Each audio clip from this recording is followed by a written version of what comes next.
Hi everyone, welcome back to my channel. And this next tarot read is going to be a pick a card on ways you can get motivated into action and inspired by life again. So if you feel like you're in a funk, or you feel stuck or stagnant, or if you're finding it a challenge to gather the motivation to move forward, then this reading is for you. So what we're going to cover first off is, because it's going to be a pick a card, we're going to look at your current situation, and that's going to be an energy imprint of what's going on in your life at the moment surrounding your question. So you could be at the contrast stage, which is where things are a little bit uncomfortable and you think, I don't like this, I want to change.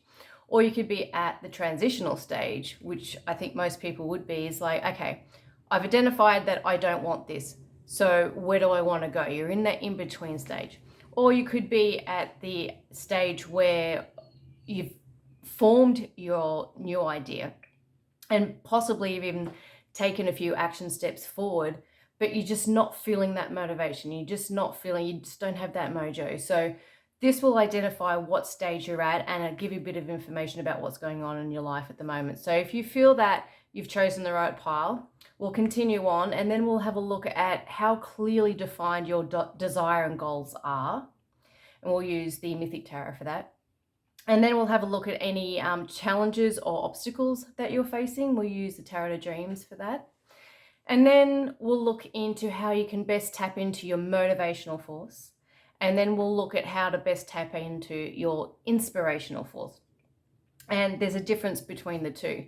So a way that I was thinking about how to explain motivation and inspiration is the stick and the carrot analogy. So the stick is the contrast or the uncomfortable situation, and this creates the motivation to change. It creates the push. And the carrot or the desire is what provides the inspiration to move forward. It's that drive that pulls you or entices you towards your desire. So the motivation is a push and the inspiration is a pull towards your desire. So, and when you're feeling that pull, when you're feeling inspired, when you're feeling enticed by life again, that's when the best ideas come through. So if you're in that stage and you have an idea, act on it. Then we'll have a look at how to either spark or utilize your imagination to serve you. So if you're good at using your imagination, just how to best utilize it. If you don't really actively use your imagination much, this is going to give you information on how to spark that again. This is a question that has come through from a friend and subscriber. So I thought it was just absolutely perfect to put into this reading, because everything that has been ever created on this earth has happened in the imagination first. Einstein, he had a quote. What was the quote? The imagination is the preview to upcoming events. I believe that's how he's quoted it. So, Einstein was all over this. Nothing gets created without it happening in your mind first. You got to think of it first. You got to think it up. You got to think about how it's going to look when you receive it or have it or experience it. You got to think about how it's going to feel. It happens in the mind first. That's what the imagination is. We've been taught to believe that the imagination is child's play, but it is everything. It is critical to creating your own reality. So we'll have a look at how best to utilize that in creating the desire that you want. And then we'll have a look at what will be most helpful to you at this time. So it could be a physical action step or a manipulation of the environment around you. It could be a mental action step. It could be working with your belief systems or having a bit of a perspective shift. It could be a spiritual action step that you need to take. So it might be a meditation that you need to do, or you need to visualize a little bit more, or it could be shadow work, because that's what spirituality is. Or it could be an action step on the emotional level. So are you feeling fear or are you feeling hope? Are you using your emotions to justify the contrast? Or you're using emotions to build the desire? Because the emotions are the fuel that creates your creation and creates your desire. So where are you directing that fuel? Are you directing it back on the contrast, on the things that weren't working well? Or are you directing it towards how it's going to feel when you receive it, how it's going to look, how you're going to measure the results, like how you're going to know you've received it? Is your creational energy going in that direction? So we're going to have a look at that and see what's going to be most helpful at this time for you. It might actually be to slow down and not take action. Non-action is action. It could be to declutter or let go of things. So when you've done that, you're creating space for the new to come in. So it might be that. So we'll just have a look at what's most helpful for you at this time. And then we'll be taking advice, and just it'll either be advice or it'll be to let you know how taking this advice will benefit you and what it will do for you. And also that'll give you an indication as to what the outcome will be as a result of taking this advice. So we'll see what comes through at the end there. And then we'll close off the reading with any channeled messages. So first, what we're going to do is we're going to do the pick a card. And I might just put this up here. We're going to use the Hero's Journey. What is it? The Hero's Journey Dream Oracle. Really, really hard to say. So we're going to be picking with these cards. And I won't take reversals. And we'll also be picking with the candles as well. And within the read, I'll be lighting these candles. And they'll be lit throughout the entire read. And it's a really windy day today, so I'm glad I closed the curtains, closed the windows. Okay. All right. So pile one, which will be the yellow one. It's called Pineapple Punch. It actually does smell like pineapple punch. So let's just have an energy check and what your situation is for pile one. What's going on with you? Let's see if it wants to come out. And hopefully it comes out face down.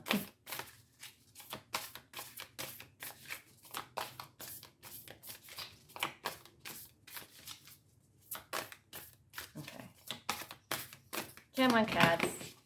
Come on. Whoop, there we go. Don't look at that. Don't look at that. All right, so that's pile one. These are huge cards. And pile two, I'm just going, this one flicked out. I'll use that one. The other ones I'll put back. And for pile three, the energy check and situation surrounding pile three.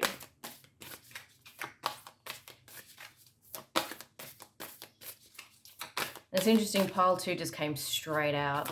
So, and being red as well, red sort of symbolizes action, moving forward. So it wouldn't surprise me if pile two was about taking action. And that one. Okay. And I'll put these over here. Okay. So you can either choose by the deck and the pile, or you can choose the yellow candle, which absolutely smells like pineapple punch. So you can choose by that. Or the red candle, which is called, I don't know how to say it, wild pony moget. I don't know. It smells like wild berries and a soft smell of strawberries and raspberries. Or the pink one, which is called sweet pea and lily. Oh, it smells like a breath of fresh air. And it smells like roses, actually, and flowers. So you can choose by the card, you can choose by the colour, or you can choose by the scent. Whatever works for you. So go ahead and I might just move them up so they're in the middle, and pick your pile, and I will see you in your reading. Bye. Hey pile one, welcome to your read. If you chose the yellow pineapple punch candle with this card, then hopefully this is the pile for you. I'll be doing an energy check in the moment. But first, I'm going to light this bad boy. And we'll have this going for the entire reading. So let's just pop it in there. Beautiful. Okay, so if you chose this card, you chose the quest. Plunge boldly into life. Beautiful. So this is number 2. So this is at the beginning of the quest. This is at the beginning of any desire or any creation that you're looking to create. This, it's got a lot of fire energy, and you've got a lot of yellow in there as well. So it's, the yellow for me is responding to the power chakra, the what is it called? The solar plexus. Just escaped me for a second there. So this is where all your power is. This is your power center. And I would say, if you're at any stage, you're probably at the transitional stage. You've only just begun this quest. You're someone who is now looking at the world differently. Nothing is as it used to be. You aren't who you used to be. Life isn't how it used to be. The belief systems don't work anymore. The way you went about life, it doesn't work anymore. And now you're thinking, well, who am I? What is my place in the world? You're facing your fears. You're looking at your fears differently. You're actually looking at your fears as a source of information. You're looking at your failures as a source of feedback. And you're taking full responsibility for your life. You're thinking outside of the box. You're going against the grain. You're thinking there's got to be something better to life. You could be, in a job that is just, it used to satisfy you, but now you're going, you know what? None of this satisfies me anymore. I want to move on. I want to do something different with my life. I want to be someone different. Perhaps you've come across a whole bunch of information about how you create your own reality, and that you actually can, and that you have that power within you. You've activated that power within you. Perhaps you've gone down the truth rabbit holes and you've realized there's just so much to learn about life. This is a quest about life. This isn't a quest for learning how to become a doctor or something like that. This is a spiritual quest. This is a true awakening that you've just begun. So perhaps you've had a moment where something has just gone majorly wrong, and it's just woken you up, and you've gone, what the? I didn't, say that word, but what the? You've looked at the world, and something has made you just look back at the world through different colored glasses. And you don't feel like you're yourself anymore. It's sort of almost like a life within a life, like you've been reborn in this life, and you've just got a completely different perspective on life, and you're just coming into the awareness of that.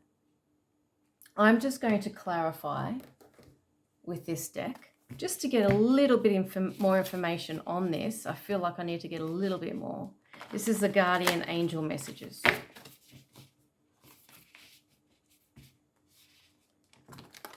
But you're feeling stronger. You're feeling more capable. You're feeling that, like, you have dreams and desires that before you never dared have. You're actually coming into your power. Release. Oh, that's beautiful. Look at the colors there. That's beautiful. Yep. I don't need to get anything else. That's absolutely fine. So something has definitely ended. Absolutely ended. And I would say recently, but it's never ever going to happen that way again. You have been reborn. The phoenix, look at the colors there, absolutely beautiful. The phoenix is, when it dies, it actually is reborn from the ashes. So something has gone, I would say, majorly wrong. And you've realized that you've got to go in a completely different direction now. Everything that you used to do, the way you used to think, the things you used to believe, the patterning, all the behaviors, even potentially even friends, family members, this is all going to get shaken up. Nothing is the same anymore. Nothing feels real anymore. And you want to create what is real for you. You want to start a completely new cycle. And you've already launched that journey. You've already realized this. You may not know how it's going to turn out. You might not have the end goal fully formed at this point, but you know you've got to start. And you know you've got to take that journey, because where you've come from, the person that you used to be and are no longer that person anymore, it doesn't work for you anymore. You're looking back, it's like, it never worked for me. What is that saying? I think Einstein said it. The definition of insanity is doing the same thing over and over again and expecting a different result. And you've realized that now. I can't keep doing the same thing and expect my life to improve. I have to do something completely different. But this is an awakening on a really, really deep level. So if none of that resonated with you, this is maybe not the pile for you. But I would say this is where you're in a transitional stage, where the contrast has woken you up to the desire for something better. And you know you have to do it. And that is where your power is. Because when the old way is no longer an option, you have to move forward. That's a motivator all in itself. And you're ready to, you're really, really motivated and inspired as well towards life. I would say that if you keep doing what you're doing and following the path that you're going on, you're assured of success.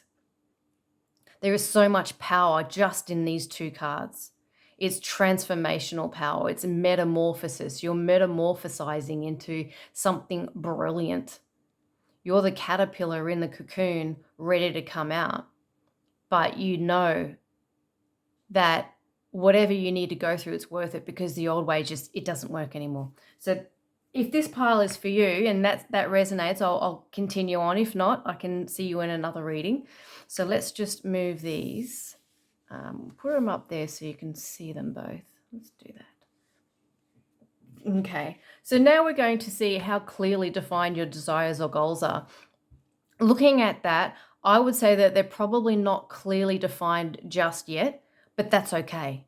That's perfectly okay. So I'll have a look. This is the Mythic Tarot, and this is my 20-year-old deck, which I love.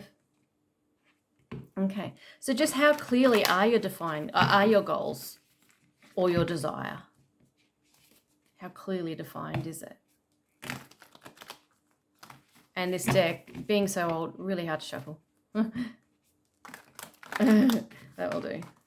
Okay. Chances are, like being such fire energy, you may have actually just gone contrast, transitional stage, nowhere I'm going. It could have happened that fast. So we'll see. How clearly defined are your goals? Okay, so you're reflecting on the past a lot. So I would say with that, that's all I need. That's all I need. Interesting. Normally I have a gazillion cards out here. So I would say you're reflecting. You're in that stage now where you're still reflecting on the past, because when you reflect on the past about what didn't work, that is what more clearly defines what will work. Because if you know that, I don't know, what's coming back to my head, going back to an ex who said that they've changed, reflecting on that and going, you know what, I did that and it didn't work. So what does work is to redefine what I want in a relationship. So reflection upon the past is actually a very important part of this process, because you're looking back and you're going, okay, you're identifying what doesn't work. So you know where to work on. You know where to start from. It's very important. But you're looking back on it because you've got the Death card and the Six of Cups card, very similar energy. So there's definitely something that has happened in the past which has ended and it's not coming back. You're not coming back. The old you is not coming back. Perhaps someone has actually passed away, and if so, my condolences. That's never easy. And you're thinking, well, who am I without this person? Who am I without the old me? Who am I without this career? Who am I without this relationship dynamic? Perhaps, you've been in a long-term relationship and you're newly single and you're figuring out how to be single again. But there's a sense of excitement at the same time. It's sort of like a bittersweet.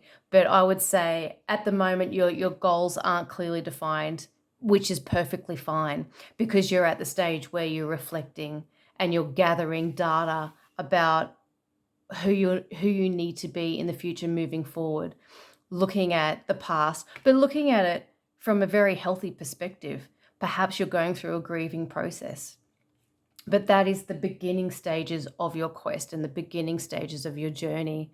So this is major energy, very, very big energy, but a lot of potential in this to reinvent yourself into someone brand new, brand spanking new. Who gets to do that? Not many people. You're getting the opportunity to actually, go on an adventure in this lifetime. You've been given that opportunity by virtue of this thing, whatever it is, that has ended. It's actually opened the way, paved the way, and opened a space for you into becoming someone new and just having a life within a life. It's like 2 lifetimes for the price of 1. That's the opportunity you're getting. And there is a sense of excitement, but you're also in that stage where you're just still letting go of the old, but they're fond memories. You're looking back on them fondly. You're looking back on yourself, the old you, fondly, and in a very positive way. So what you're doing right now is incredibly healthy, mentally healthy, spiritually healthy, energetically healthy. You're doing exactly what you need to do, and you're in the exact place that you need to be in.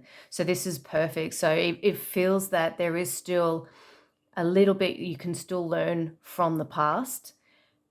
However, I don't feel you're going to dwell there for very long. You might still have a little bit more time. For example, there's a grieving time that you might need to go through, or there's a little bit more reflection that you would like to do, or maybe you just want to sit with that energy for a while.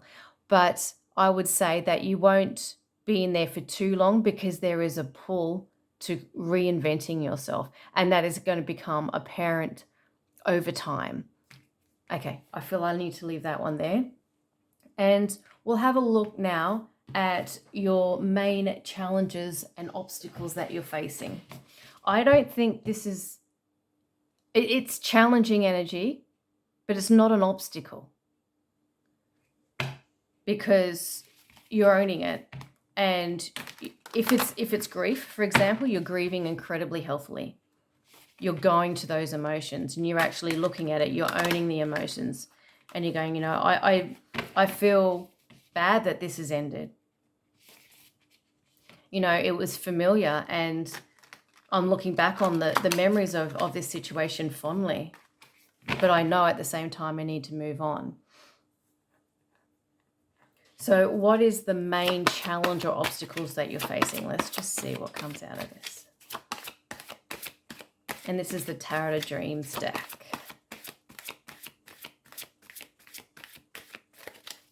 What are the main challenges or obstacles that you're facing at this time?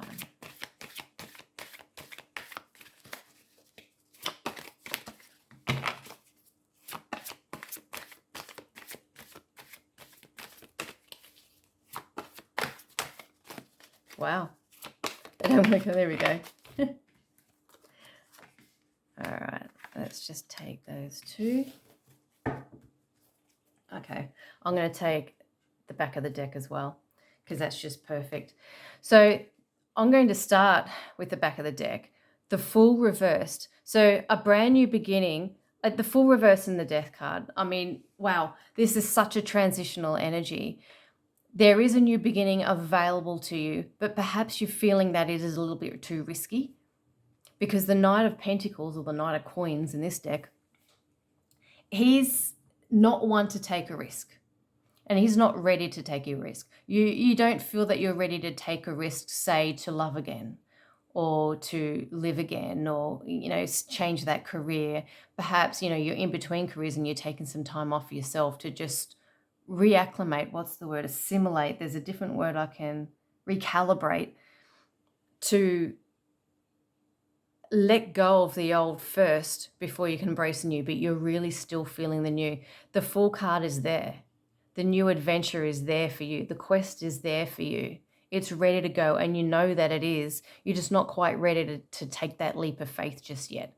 You're not ready to actually make that movement forward, but you know it's there. That ship is coming in. It's ready for you, and you can go at any time you want.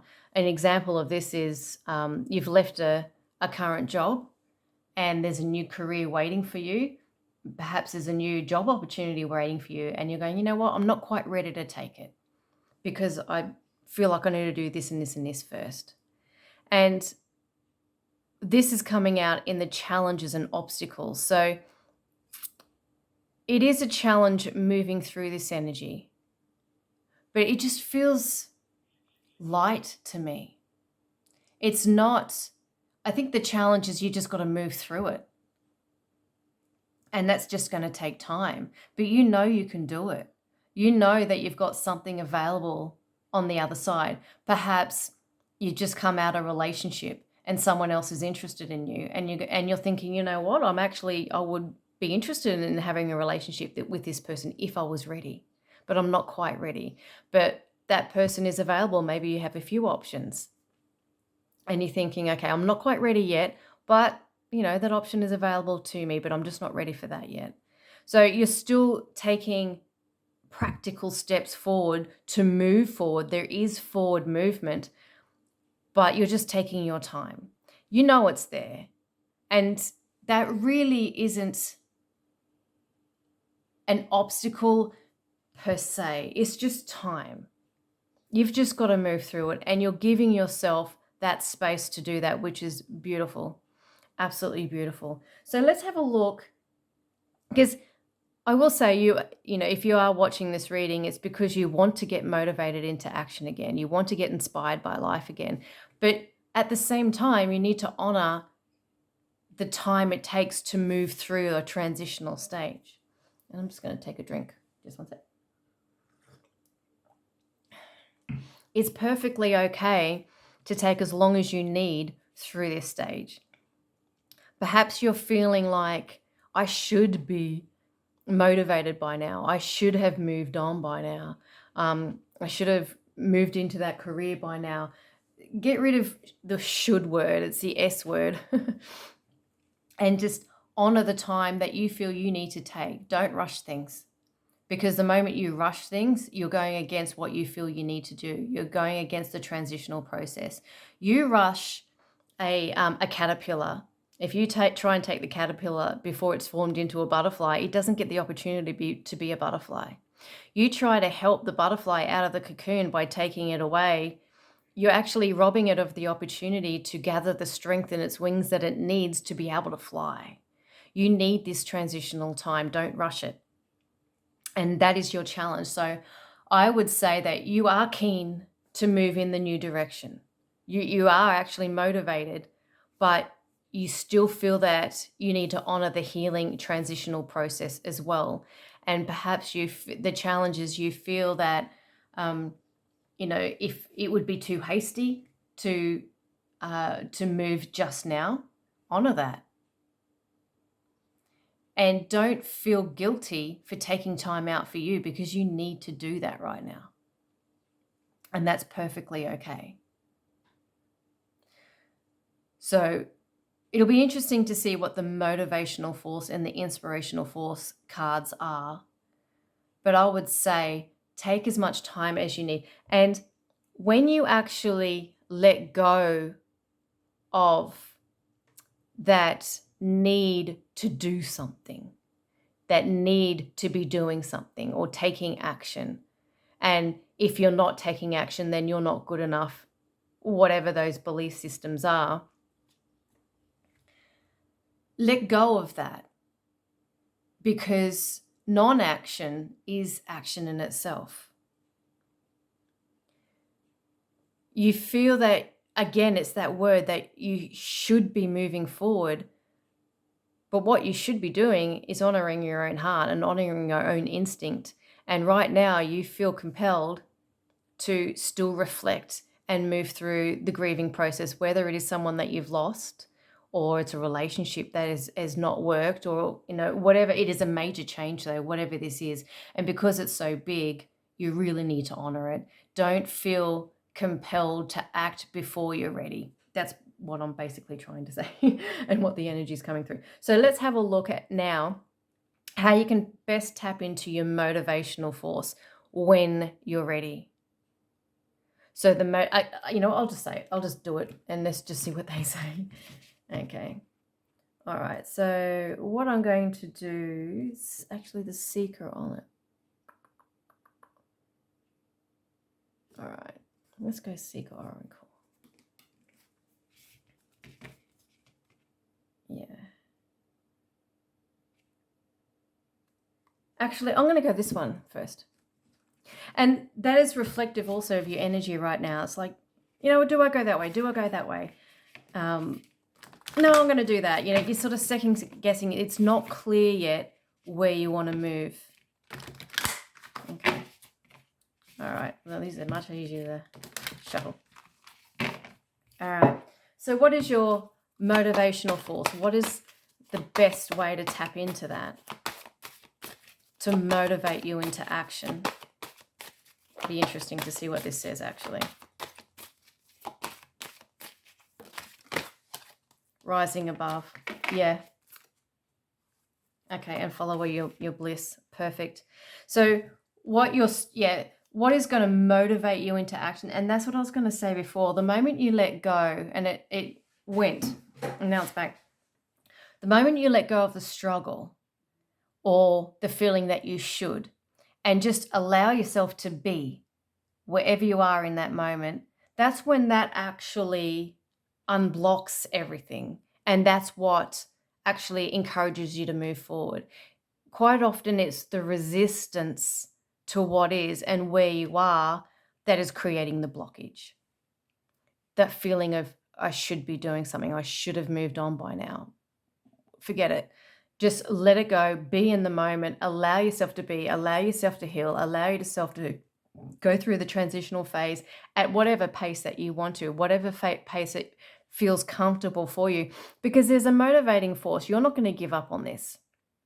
That's not going to happen. You're not going to have to worry about it. It's not going to fizzle out. There's just too much fire energy here in you, and motivation and inspiration to change. That's already there. But at the same time, you need to heal, to honor that healing and transitional process. So the motivational force, believe it or not, and it sounds like a paradox, is to follow your bliss, to do what makes you feel good, take time out for you, rise above the challenge of the past. That is what is going to motivate you into moving forward. And that's exactly what you're doing right now. Keep doing what you're doing, whatever it is that you're doing right now. That is what is motivating you. That is what is creating that spark and that fire within you. So keep doing that. That is going to be the best motivational force for you. And that motivation is going to come through those moments where you're following your bliss, where you're playing with your pets, where you're just working on your hobby, where you're having that bubble bath, whatever it is, and or whatever grieving process that or actions or process steps that you're going through, like the grieving process, whatever process or shadow work that you're doing, that is helping you on what's happened. That is what's helping you rise above it. And that is what's motivating you out of it. Especially when you look back, for example, if a relationship patterning, you're looking back over your life and you're going, oh, I've just attracted the same type of relationships all across the board, not just in romantic relationships. I've had the same dynamic with friends, with workmates, with even family members as well. And I'm seeing that now, and no, I don't want that relationship anymore. It doesn't work. And you're rising above. That is motivating you to change. Looking back is motivating you to move forward and motivating you to rise above. So that is actually a motivating force. What you're doing to reflect is motivating you into moving forward, because the more you see in the patterning and your old self, your old belief systems, the more you're going, oh, no, I can't do this anymore. It just doesn't work. I can't do it. It is no longer an option. That in itself is incredibly powerful. If you have no option to turn back, the only other way forward is forward. And you're assured of success when you can't go back to what's familiar because it's no longer an option. It's no longer good enough for you. So let's have a look now at your inspirational force. What is inspiring you? What is it that is pulling you forward? And I'm getting a feeling that because this hasn't really been formed, this actually might come as a surprise to you. Or it might be something that has not, is still more in the subconscious mind and is still in the forming state in the astral realms where, and I feel I need to shuffle it one more time, where it is still being formed. So I don't think you've consciously become aware of this yet. So what is it that is inspiring you? How can you best tap into that inspirational force, that carrot, that desire, that new you, that new relationship, or that new relationship dynamic? What is it that is inspiring you? And there's a lot of energy, a lot of excitement in this. This is, whew, this is good.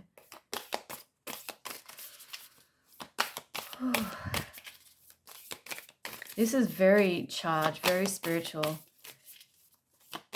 Like if you were to look at yourself in 5 years, you'll be like, whoa, awesome. The seeker's journey. Oh, you know what? This is exactly what I was just saying. And look what's on the back. Time to rise, rise above. Oh, I'll just put that over here. And I might just put that down there. So the seeker's journey is the actual journey itself.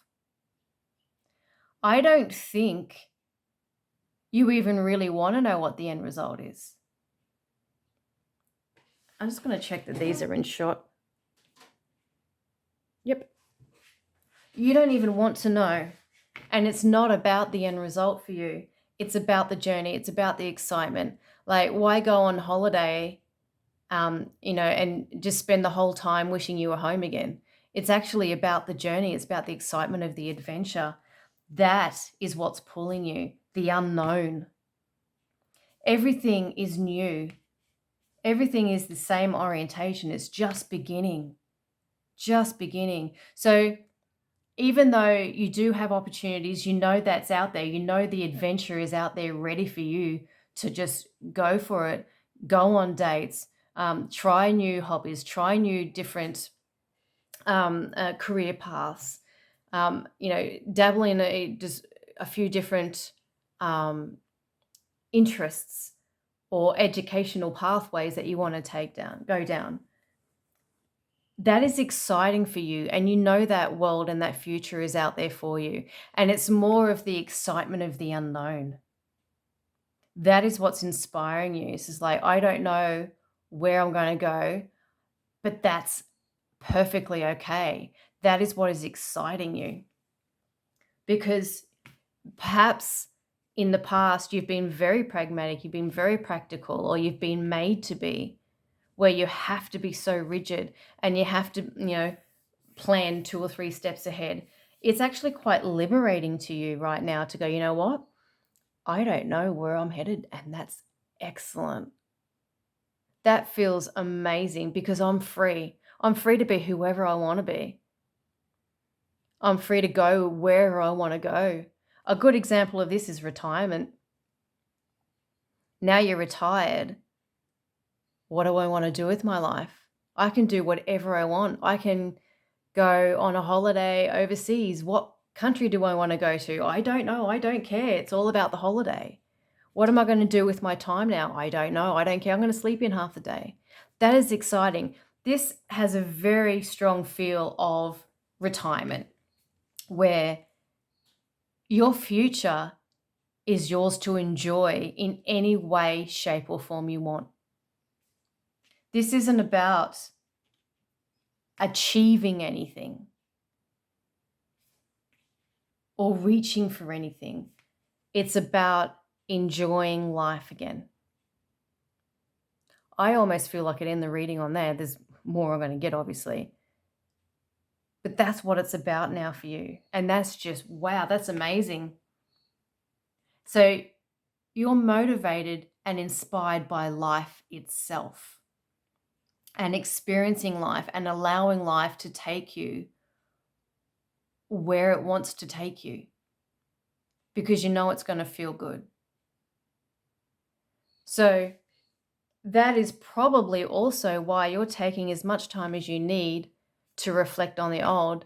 Like when you retire, it does take a while to get out of the routine of getting up every morning and, you know, putting your work clothes on and going to work and all of that sort of stuff. It takes a while to move out of that and move into the retirement phase. But the retirement phase is something that is just amazing, and you know it's going to be so much fun, but you're just in that transitional stage where you're used to having to do something. You should be doing something. But now it's like, you know what? My time's my own. I can do whatever I want with it. Amazing opportunity. Amazing opportunity. Okay. So let's have a look now at how you can either spark or utilize your imagination. And like your imagination, the world is your oyster. You can do whatever you want. You know, most times, like if you're going through, like want to get motivated into doing something, there's an end result that you want to get to. So you've just got this specific narrow pathway through which you can actually achieve that. With you, the world is your oyster. You can go that direction, that direction, that. You can do whatever you want. You can create whatever you want. You can start something and not finish it, you know. You can do whatever you want. So the only thing that will stop you is not thinking about it, not dreaming it up in the first place. So, you know, what do you want to do? You know, so this is how you can spark or utilize your imagination into creating the life that you want, whatever it is. I love this energy. This is really cool. And another phoenix, by the way. This is just rising from the ashes, creating a brand new you. The old is still in there, but the best parts. Okay, so how to spark or utilize your imagination at this time. Okay. Oh, I've got 3. Let's use them. Expression, think about it, and self-reflection. You're doing everything perfectly. You're expressing yourself. I would say that you're very much like, you're probably an air sign.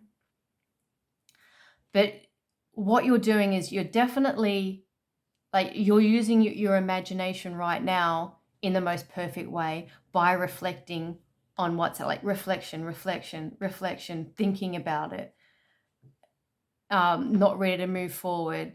Everything is saying that right now the imagination is being utilized and is best utilized and best expressed by the self-reflection and the self-review that you're doing right now. In that, there's so much information and like so many nuggets of information that can help you move forward for when you're ready to. So this is where your imagination needs to be. Perhaps what you can do is look upon the past and go, okay, let's say I did this in the past, right? What if I put this new me into that past scenario? How would that have turned out? And think about that. Imagine that. Imagine how your life would be now if you made those changes. If you're the new person you are, or the new person that you're becoming now, if you were that person in that last relationship or that last job or that last career, how would everything have changed? And what that's going to do is solidify this new you, because you're going to start to imagine how to be in a relationship, how to be in a new career, how to be in this new retirement area that you're in. That is what's actually going to create the new you. This is about not creating something or achieving a thing or getting to an end desired result. This is about becoming someone new. This is about reinventing yourself. And the best way you can use your intuition right now, or intuition, interesting, I said that, your imagination, very similar energy, is to go back and reflect on how you could have done things differently, And what that is going to do is it's going to rewire your brain. Your subconscious mind doesn't know the difference between what is reality and what you're telling it. If what you're telling it is, in the past, I had this relationship, but I set boundaries and I said no. And then I actually ended up walking away and then got another relationship, and that relationship was amazing because he honored my boundaries. Your subconscious mind is going to go, oh, okay, so that's what's happened. Sweet. All right.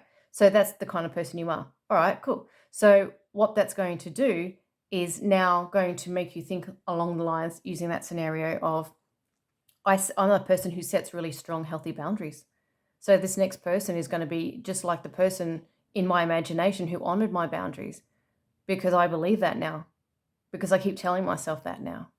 So that is a way that you can use your imagination to tap into who you are and your motivational force or inspirational force to move towards the person you want to be. And I would say you're already doing that. But I think if you do it more deliberately, where you actually change the scenario of the past, what if I did something different in that situation? Because when you go back on your past, your subconscious can't deny that it happened because you lived it. So there's going to be no resistance there. If you were to look into the future and go, okay, if I were to go into another relationship, I'm going to do this and this and this, and your subconscious mind's going, yeah, whatevs. You know, like, I'm not going to believe that because it's not even happened. You need to sort of go in the back door and convince your subconscious mind, work with it and go, well, this actually did happen. But what if this had happened? Just play around with it. Be playful about it and just see where it leads you. Because that's why children are so good at using their imaginations, because they're playful about it. They're fun. They make it fun. They make it interesting. And I'm living proof of this. I've done that before, and it changes everything. You go back to a memory, especially a painful one, and you change it, it empowers you like it never does before. And then that painful memory it is imbued with the energy of what you just created. So next time you go back to that painful memory, for example, it's no longer going to be the same. It's like putting a scratch in a record. If you remember records, it's never going to play the same way again. That painful memory is never going to play the same way again. Because if you spend 10 minutes, 5-10 minutes, rewiring your brain with regards to that previous situation where there was potentially pain, and go, again, say it was someone who was disrespecting your boundaries. Let's just go with that analogy again. And in this memory, you're actually going back and going, you know what? Screw you. No, I don't like this. This is not okay. And this is not acceptable. And if you can't be a good person and actually honor my boundaries and not say that thing or do that thing, then we're not going to work out. See you later. And that person, and look at that person, be really shocked or whatever. And then you break up, and then, you know, you imagine yourself going back home going, I'm free. You know, just something fun like that as well, you know, and just look at yourself doing the things that you want to do and enjoying your life because you actually said no to that horrible energy in your memory. So at that time, so next time when you go and access that memory, you're always going to remember that because you put some emotional charge into that memory, but positively and powerfully. So that is the best way you can use your imagination at the moment because you're already reflecting, you're already using it, but use it consciously and deliberately and in a healing way. And that is actually what's going to take you out of this transitional stage in a very healthy way. But I'm going to say faster, but it's not about pace, really. It's just going to get you through more effectively and more efficiently. And the past is over. It's not going to happen the same way again, but it's just going to really help you seal off that past you. Perfect. Okay, so let's have a look now at what is going to be most helpful for you at this time. Okay, so let's have a look. This is the Mystical Wisdom deck. So it could be something that you're doing on a physical level, something that you're doing on a mental level or a spiritual level or an emotional level. What is going to be most helpful and beneficial for you at this time.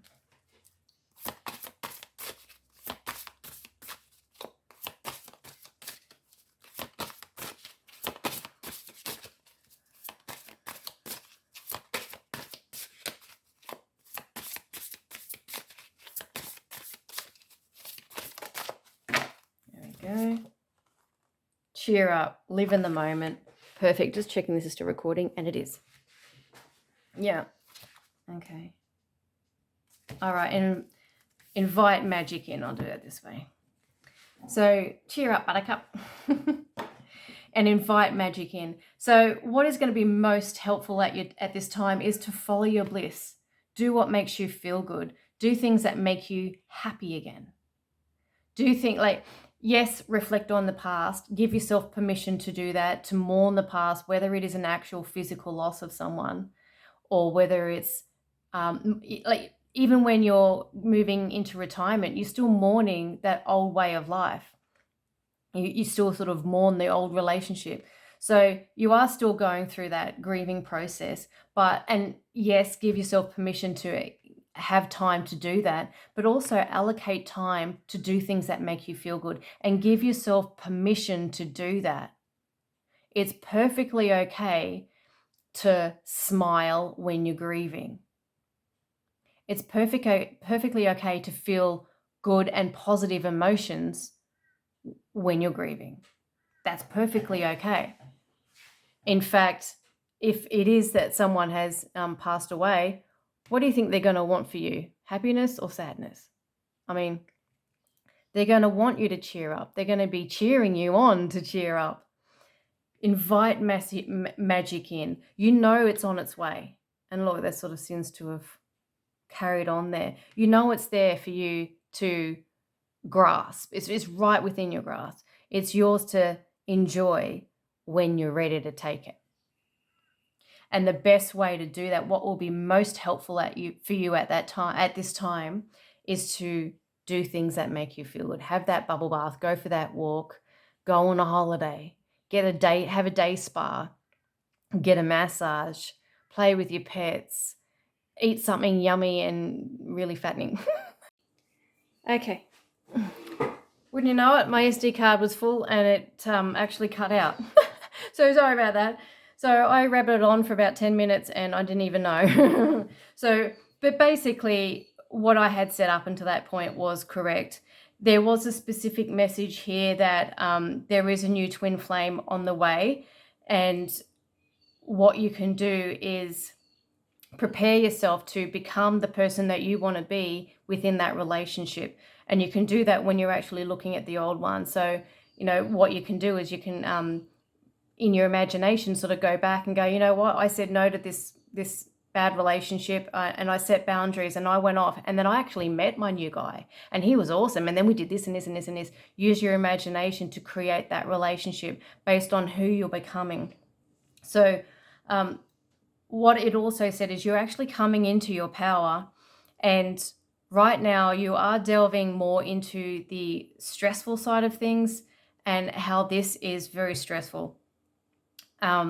And perhaps you may not be looking after yourself very well. You may be, sort of overindulging in foods or alcohol and things like that to deal with this, which is perfectly understandable. But what this is going to do when you tap into your power by changing the past, you change it in your subconscious mind. Can't remember if I said this on the video or not. Then it doesn't know the difference between what's real and what you're telling it. So if you're telling it that if in this situation I act like this now, I'm becoming this person, I am this person now, the next time you're faced with a similar situation, it's going to offer that up to you now. And you're going to start experiencing the benefits of this. You're going to experience the benefits of deliberately going back into your past and changing it in a positive way. You're going to find the benefits of doing things that make you feel good, rising above this. It's going to make you feel powerful. It's going to make you then want to honor your body, actually start moving forward, start getting into a healthy routine, mentally, physically, spiritually, and moving forward in that way. And then you're going to be ready to actually embrace this new, beautiful, amazing future that is there for you. It's waiting for you. But what you need to do is actually realize that power. You're starting the part of the adventure, and this is the beginning of the adventure, is you being the new powerful you, basically. It's you experiencing you at your best. And you do that by doing exactly what we've said here. So I'm just going to tune in and see if there's anything that you need, because I don't know what I said on the recording and what I said afterwards. So I'll just see if there's anything that you need to know that you haven't heard.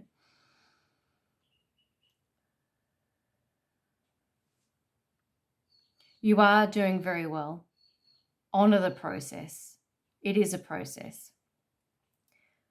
But also give yourself permission to do what makes you feel good, as well as giving yourself permission to grieve. But when you're grieving, do it on purpose and doing it deliberately. Hack that. You can use it like a hack. You can leverage it. You take advantage of that by going into those past scenarios and changing them, imbuing them with the new person who you are now, and putting yourself, your new self that you're creating, in those past scenarios, and watch how that filters through into the future and into the current. Stay in the present moment as much as possible. I don't feel that the future is anything that you need to be concerned with right now. That's writing itself. But being present with yourself, with your body, with your emotions, with how you feel, and making how you feel and feeling good be your priority at this time. Because through that is how you become the new you. Don't rush it. But at the same time, keep moving forward. Keep doing something that moves you towards feeling good and becoming that new you that you know is there. And when you are fully embodied in that new you, that new life is just going to go zoom like a magnet. And you're going to experience it, and it's going to be amazing. You've got a lot of magic coming in. You've got a lot of good fortune right out there waiting for you. You've just got to move through this process, and it is just a process. So I'll just see if there's anything else.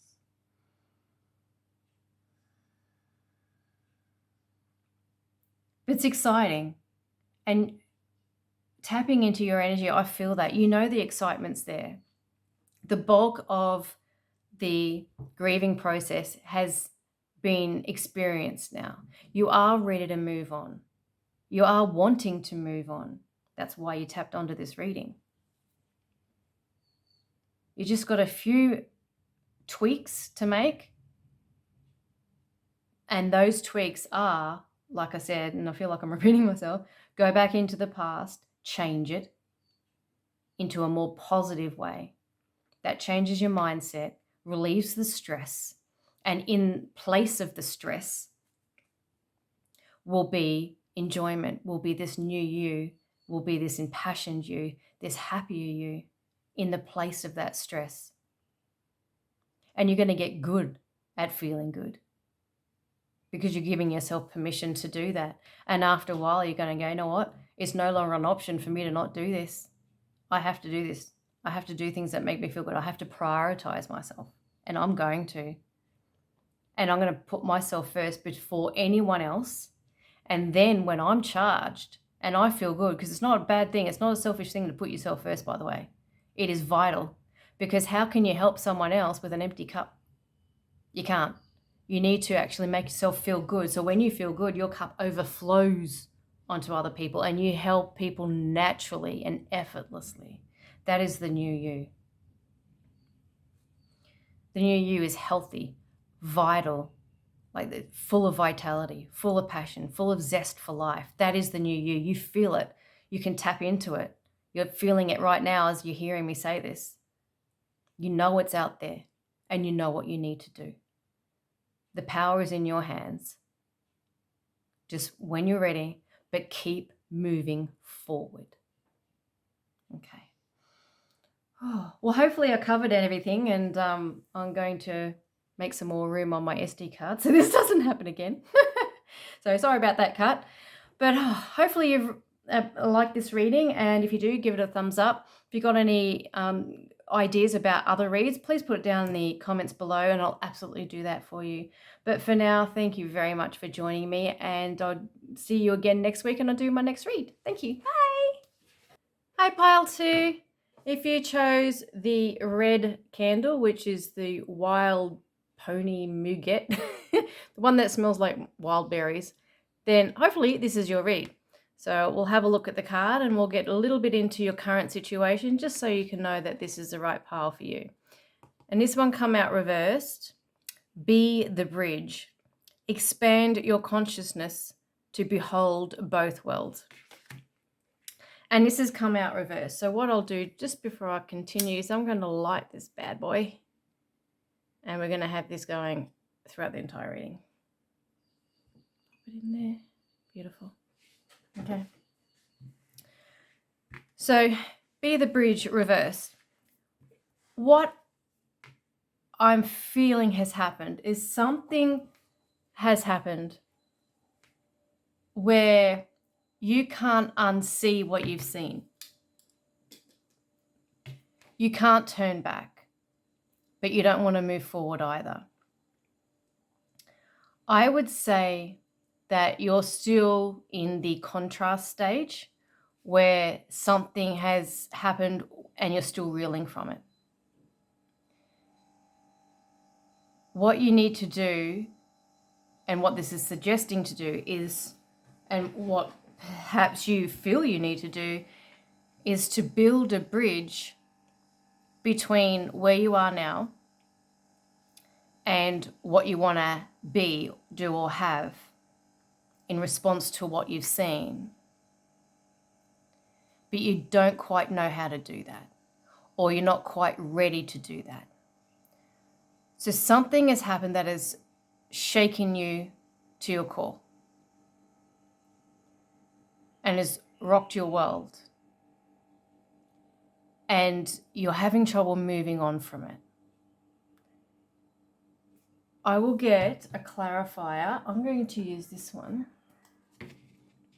just to clarify. This is the Learning Tarot deck. Learning Tarot cards, it's called.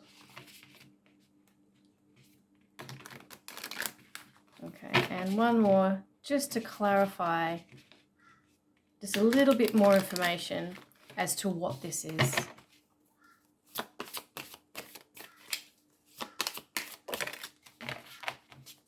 Six of Cups. It's something that's happened in the past. I'll just read out what this says. Children, childhood memories, past influences, nostalgia, reunions, playfulness, youthfulness, innocence, creativity, kindness, goodwill, simplicity, childishness, immaturity, sharing, gifts, charity, family, and support.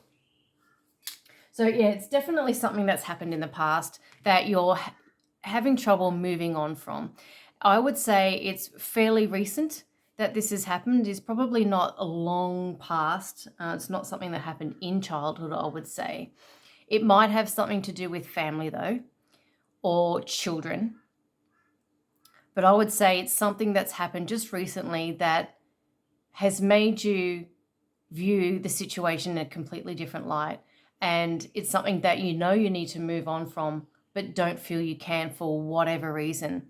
With this being a red color, it's linked to the root chakra, which is all about stability and survival and fears as well. So perhaps what has happened is threatening your survival or threatening your sense of stability, and you feel that if you do move on, then you will no longer be stable in that way. For example, financially or even emotionally, or maybe you've got to sell up your house or something like that.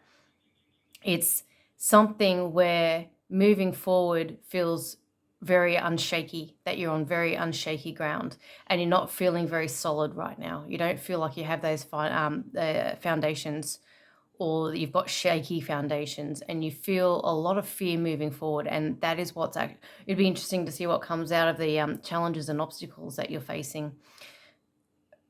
that it's stopping you from moving forward. And it's almost feels like a fear paralysis, where you're finding it very, very difficult to find the bridge between where you are now and where you want to be. How the hell am I going to get there? How am I going to do that without my whole world falling apart? I don't feel that I can. What I feel and what I'm sensing is that is just your fears stopping you from taking that leap. I believe there is a path. There is 100% a path. And this reading hopefully can highlight that for you. But right now you're in the thick of the contrast. You're in the thick of what's happened. And it's feeling raw. It's feeling fresh. And you just can't see the way forward just yet. But usually once you take one step, the next step illuminates itself. So taking one step towards where you want to be is a way to do that. And I'm coming up of ways to do that, but I'm going to let the cards actually give their advice first as to, what can motivate you into action, what can inspire you into action, what are your challenges and obstacles, so you know what they are then, and how you can use your imagination to actually move through this and how you're going to be at the end of this. So if this sounds like your situation, you and your situation, then you've found your read. If not, then you can jump out and I will see you in another read. So what I'm going to do is I'm just going to move this up here and I'm going to get the Mythic Tarot out. Okay. And this is my 20-year-old faithful deck. That's really hard to shuffle. And I'm going to see just how clearly defined your goals are. I would say that they're not, but we'll let the card say that, or your desires. Or perhaps you know exactly what you want, but you're just scared of going there. So let's just see how clearly defined your goals are. Do you actually know what you want?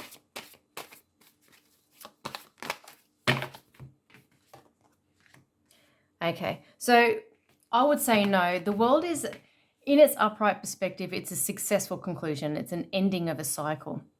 But when it's reversed and it's coming into a reversal, it doesn't feel like whatever it is over just yet.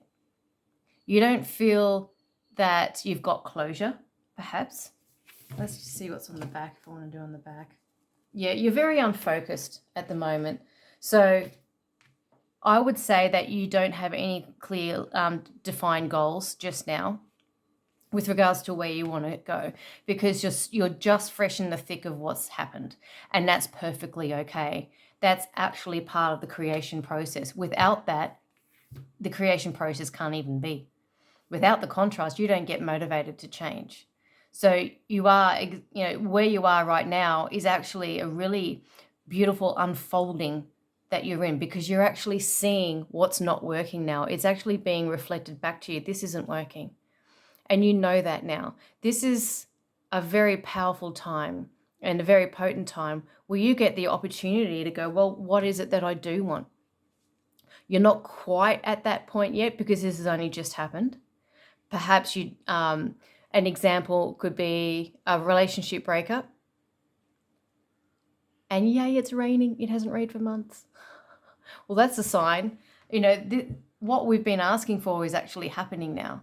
So just be sure that you are going to get what you want. It is coming to you. You just got to go through these processes and just take this time to heal and to get closure any way you want. If you're unfocused right now, that's perfectly okay. That's actually normal. Your mind's just processing what's happened, and that's perfectly okay. So the fact that you don't have any clearly defined goals is understandable. It might be helpful to start thinking about that now, to start flirting around with it. But I would say that they're not clearly defined. You actually don't know where you're going. So you when you don't know where you're going, you're almost like a ship without a rudder or a ship without a lighthouse. You actually don't know where you're headed, and you're just sort of floating around aimlessly in a way. So if you can just at least think, okay, well, this is what I don't want. So what do I want instead? Flip it.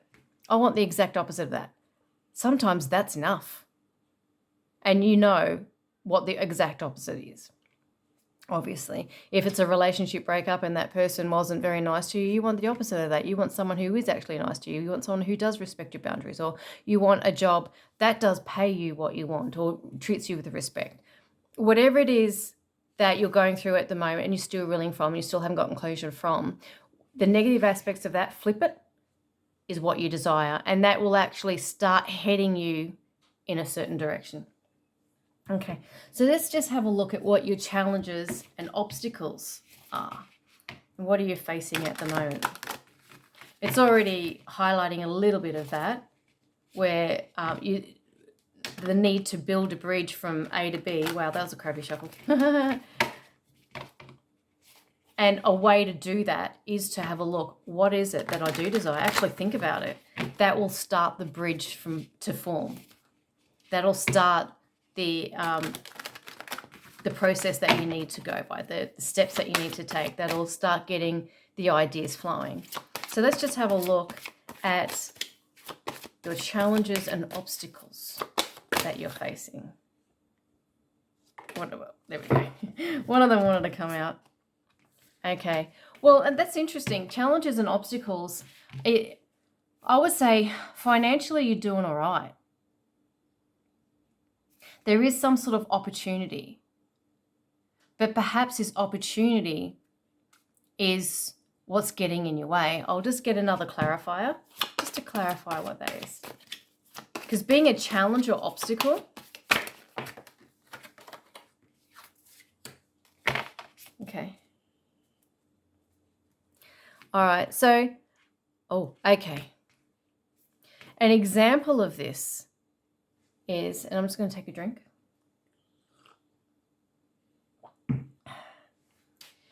It could be, an example is, let's just say your marriage is not working out, or a long-term relationship is not working out, and you can't see it working long-term. But if you do break up, it might feel like you're going backwards financially, especially if you're in the older stage or the later stage of your life and you've built up a lot together. It can feel like you're going backwards a little bit. So I would say what is blocking you is some sort of financial aspect or investments or something you've invested in emotionally as well, that you had plans for in the future that you feel now might not happen. But as a result of making this shift in that area, it might jeopardize what you thought you were going to create, or thought you're going to have, or is going to jeopardize that long-term happiness future that you anticipated having. And maybe you're thinking, well, is it, should I just stay? Like, for example, I'll use that example of a relationship or a marriage, where you stay in the marriage because it's financially it's better financially, better viable, more viable financially. And I'm finding myself stumbling over my words. It's just, even saying that, it's like, no, that doesn't feel right. That's not right. That is not the way to go. I think what the challenge is to honor your own emotions, be trusting that you can create your own happiness in the long term. This isn't the only way. It is a way, of course, but it's not the only way. So there's some sort of financial tie or security tie, some sort of tie to what it is that seems to be leaving your life, that you feel that if you break that tie is going to jeopardize your security. It could be leaving a job before long service leave comes up, and maybe you might jeopardize a long service leave. Something like that. That is a block. So I'm just going to break tradition, and I'm just going to get advice for this block. It's not actually in the read that I was going to do, but I'm just going to do that because I'm curious myself. Just advice with regards to how to remove that block. Advice on how to remove that block. I'm using the 𝓤𝓤𝓤𝓤𝓤𝓤. Probably didn't need to reshuffle them, but anyway. Advice on how to remove that block. 3 of Wands. Okay. And I'm going to need my glasses, and I'll just read this because some of these trigger words might actually trigger you. Travel, moving abroad, foreign land, foresight, forward planning, moving forward, a lot of forward movement, self-confidence, self-belief, freedom, success, happy with choices or outcome, hard work paying off, experiencing life. So I would say the advice is just to move forward. Move forward and take a step forward. The 3 of Wands is, in some decks, it's about watching the ship, waiting for your ship to come in. It has a sort of sense of waiting about it. But I would say this is more about forward planning, thinking about the future, trusting that you can create, like you created this financial opportunity, you can create another one. You're never too old. You can always create another way. And this is about moving forward, taking that step forward. That is what's going to help to remove this block. An idea would be to do the figures, do the sums. Can I actually do this on my own? Is there a possible way? Is there another way that I can still have that security at the end of my life? You know, start planning it out, start mapping it out, start strategizing, start doing something to move forward to overcome this block, because that's what's getting in your way.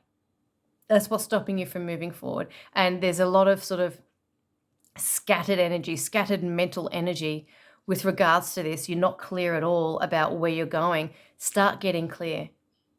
Start building that foundation. Start at least letting yourself know that it's actually possible to be able to do that again, to be able to build that foundation again. But you know what works and what doesn't. You're going to actually do it better this time around. You're going to be better at it. You're not going to come out of this with nothing. You're going to come out this with something to build upon. You can do this. And you could look at other people who have done that before in the past, just to remind yourself this is possible, because you're not thinking in that way right now.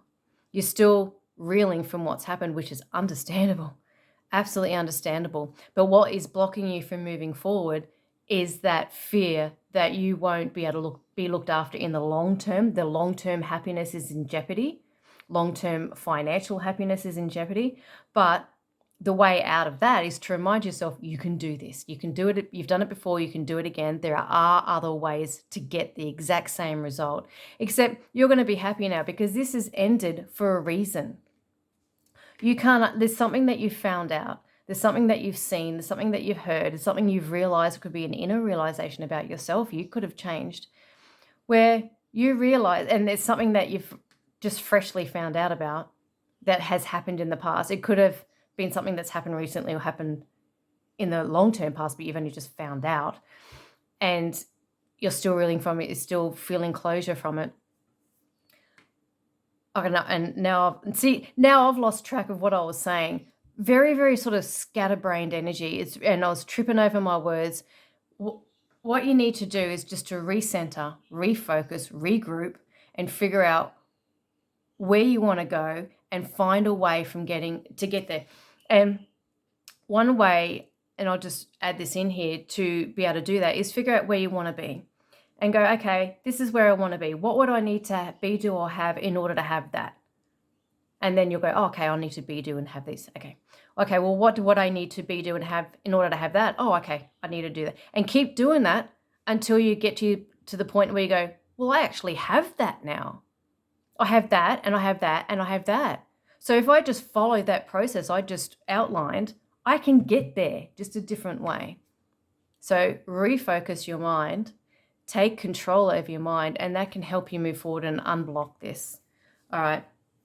So let's have a look at how to best tap into your motivational force. And I am going to do this one. Motivational force. How to best tap into your motivational force. So this is the one that pushes you forward. This is going to be linked to the contrast. What is going to motivate you? What's going to get your butt off the couch? What is going to motivate you forward? How to best tap into that motivational force.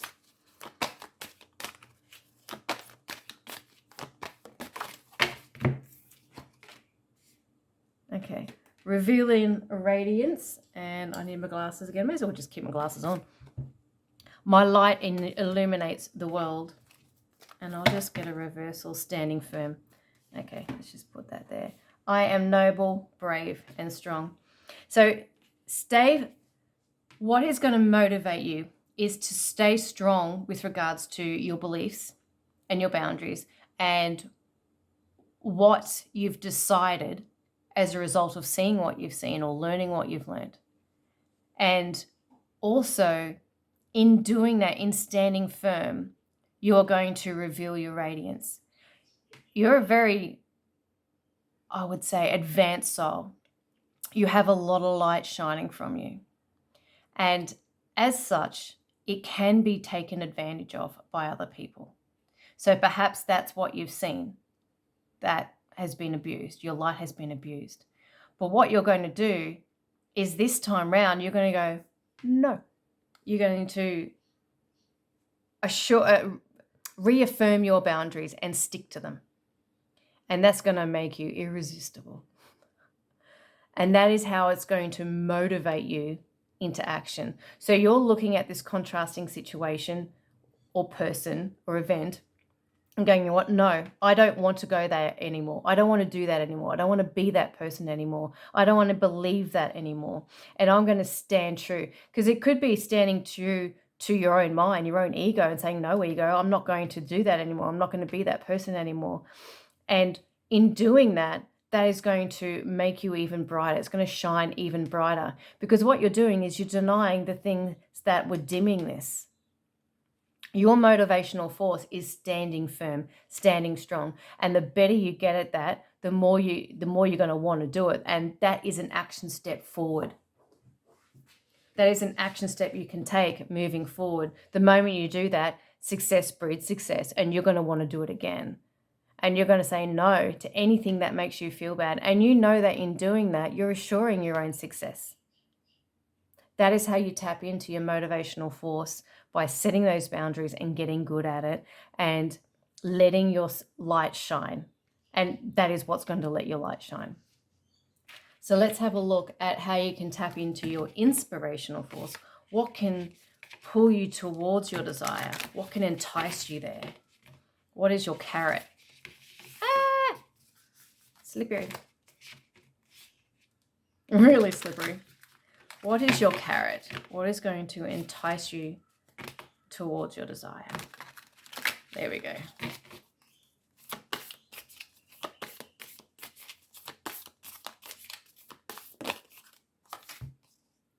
Time to rise. Reap what you sow. Now is, okay, and I'll just get the underlying as well. Know your labels. Okay. Again, get really clear on who you are. This is how you're going to tap into your inspirational force.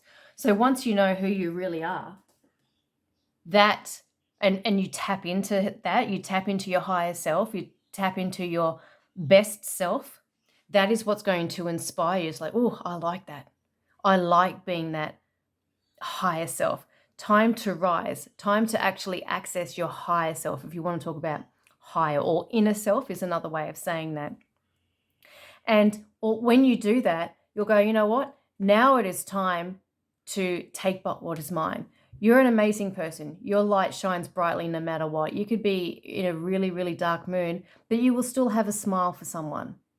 You still, even though you're feeling like absolute crap, you will put yourself last, put someone else first. But now it's time to actually rise and go, you know what? I'm going to relabel myself, or even take the label off altogether. And I'm just me. I'm my highest version. I'm my best version of myself. And I'm going to rise to that occasion every single time. And I'm going to say, I am deserving of this. I'm going to say, this is mine. This is what I worked hard for. You know, I've earned this by being such an amazing person. It's time for me now to receive. And that is what's going to inspire you. Well, that's how you tap into your inspiration, because you're going to know then what you want. You're actually going to feel worthy of receiving. and you're going to be okay with receiving. Because before you felt that perhaps that was selfish, or you should put everyone else first and then yourself last because that makes you a good person. But how is that going to help them if you've got nothing to give them? There's no point putting yourself on fire just in order to keep other people warm. How's that going to help you? And your fire's going to burn out at some point. Now it's time to say, you know what? I'm going to keep myself warm. And I'm going to relabel who I believe I am. And through your actions, you will exhibit that and express that to the world around you, and everyone will see that and respond to you differently. You will begin to reap what you sow. You will begin to see the blessings coming in the moment you tap into who you really are. And a question you can ask yourself is, well, what would my higher self do? What would the best version of myself do? Then do that. That's how you tap into your inspirational force. And then when you take on that advice and do it, you will reap the rewards because it will be very good advice. And you'll go, oh, I like that. I like that. I like standing firm. I like setting my boundaries. I like saying no if something doesn't make me feel good, because that's saying yes to life. That's saying yes to what makes you feel good. And then what you feel good is also you tapping into your higher self and being your higher self. It's working hand in hand with each other, actually. So it's going to be very easy once you do that. What might be the most challenging is to stand firm. But I have a feeling you've done that, or you're in the process of doing that. And perhaps an example would be breaking up from a relationship where you weren't being treated very well, and actually getting the courage up to say, this isn't working. I'm sorry, but we should break up. That's really hard to say. It is really, really hard to say, especially for someone like you. So, or even to, leave a job or anything like that, or move out of where you're living, whatever your circumstance is, it's not easy for you to stand up and actually say no. So that's probably going to be the most challenging thing. And also the blocks with regards to long-term happiness. You thought that long-term happiness was going to be gained from this area. So once you tap into your highest version of yourself, just say, okay, highest version of myself, or future self, where you've actually achieved that success you thought you achieved in a different way. And ask your higher self, how the hell did I do that?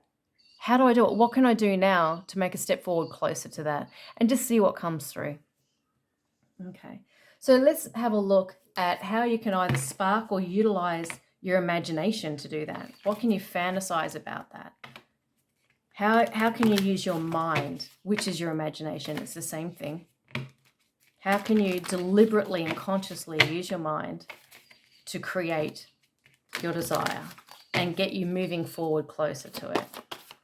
How can you use your imagination?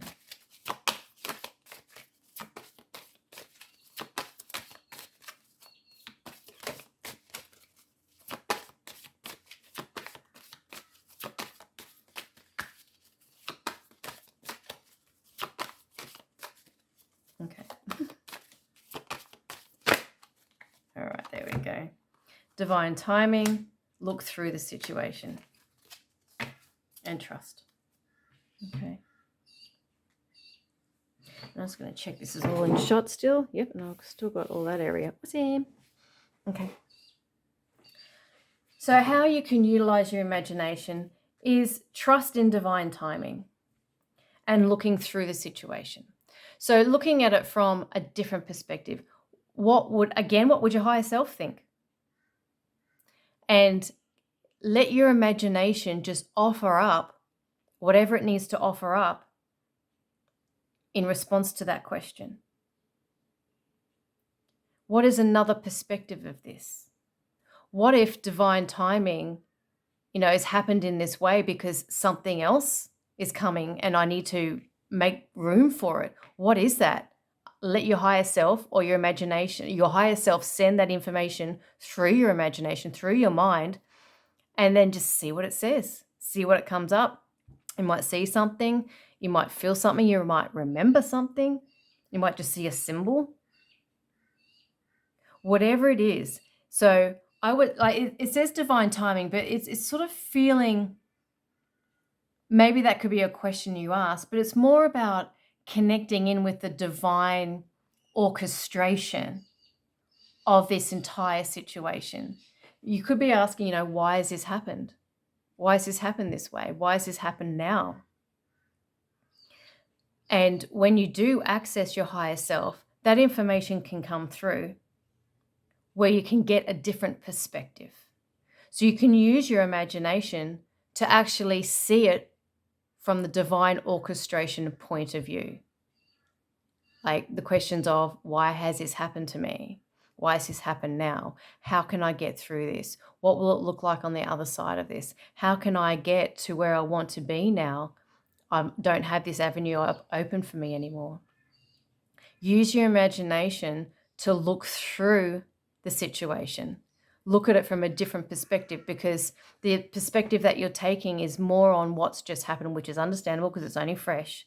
So you need to start, what's the word?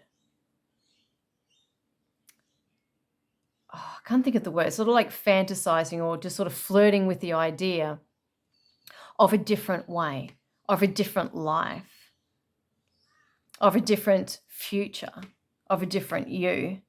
It's time to rise to that now. And in taking action steps towards that, obviously that'll get you closer to it, but it'll also get you further away from this situation that you're just leaving, and getting that out of your mind. Because right now, that's all that's going on in your mind, and it's just dominating your thoughts. And you need to take control over your thoughts and go, you know what? No, that could be what you need to stand firm with. Your own thoughts about this. And you know what? I've thought about this enough and it's making me feel like crap. No more thoughts on that. I can pick these thoughts up again tomorrow, but no. What I'm going to do now is I'm going to actually tap into my higher self, my future self, and see where we're going to end up, or where I'm going to end up, and how I can get there. Let's play around with that. Let's develop that relationship with my higher self. Let's do that. Let's develop that relationship with my revealing radiance, with my own inner light, and see what it has to say. Because all your mind has to say is what's happened in the past. All your mind has to offer is the pain from the past. And that's not helping you. That's just keeping you there. So allocate time, take steps forward to actually use your intuition, use your imagination, use your divine gift of imagination in order to create the future. And like I said at the beginning, Albert Einstein said your imagination is the preview to upcoming events. So it's going to tell you just how good it can be, and allow it to do that. Give yourself permission to go, you know what, it can be as good, if not better. And quite often when the universe offers something like this up, it's because there's something better available for you. And it's interesting, at the beginning of the reading, I was really struggling. I was really struggling to channel. I was really struggling to get this through. But now I've started to tap into this energy. It's just flowing. And that's exactly what's going to happen for you as well. Once you tap into your higher self, your higher knowing, your inner knowing, it's all going to flow. The information is going to come through. The answers are going to come through, because you're using your mind productively and deliberately and consciously, and in a very, very healthy way, and in a very conducive way to creating your own reality. And just learn to trust yourself again, trust in the universe again. Perhaps what's happened here is you've had your trust sort of shaken a bit, and you need to develop. You could have maybe asked yourself, why didn't I see the signs? But if you look back, you did. You just ignored them. There's nothing wrong with your guidance system. Nothing wrong with it at all. Use it again. You already know that your guidance system's actually led you to this situation where things have had to end. And now you're just going through that uncomfortable stage, and it is taking up a lot of your thinking at the moment, and is actually what is causing the block, because it's actually stopping you and preventing you from focusing where you need to focus, because you're so distracted right now. So even if it's just 5-10 minutes, give yourself permission to go, okay, higher self, what action step would you like me to take today? And then just see what comes through. Put on some relaxation music, rain sounds, whatever it is that helps you get into a present state and away from the past.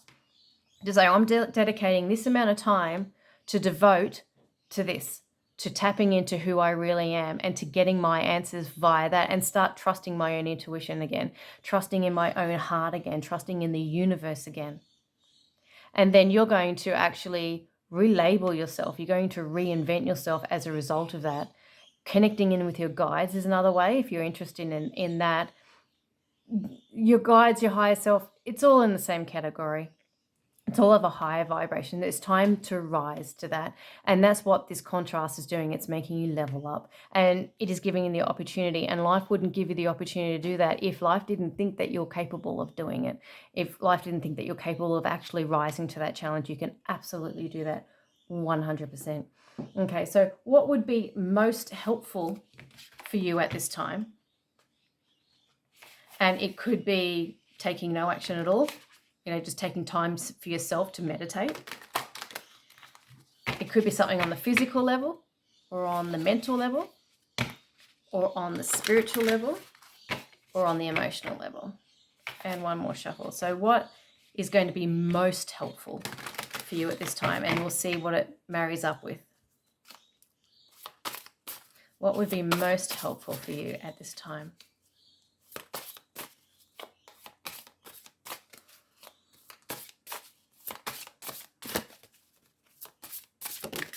There it is.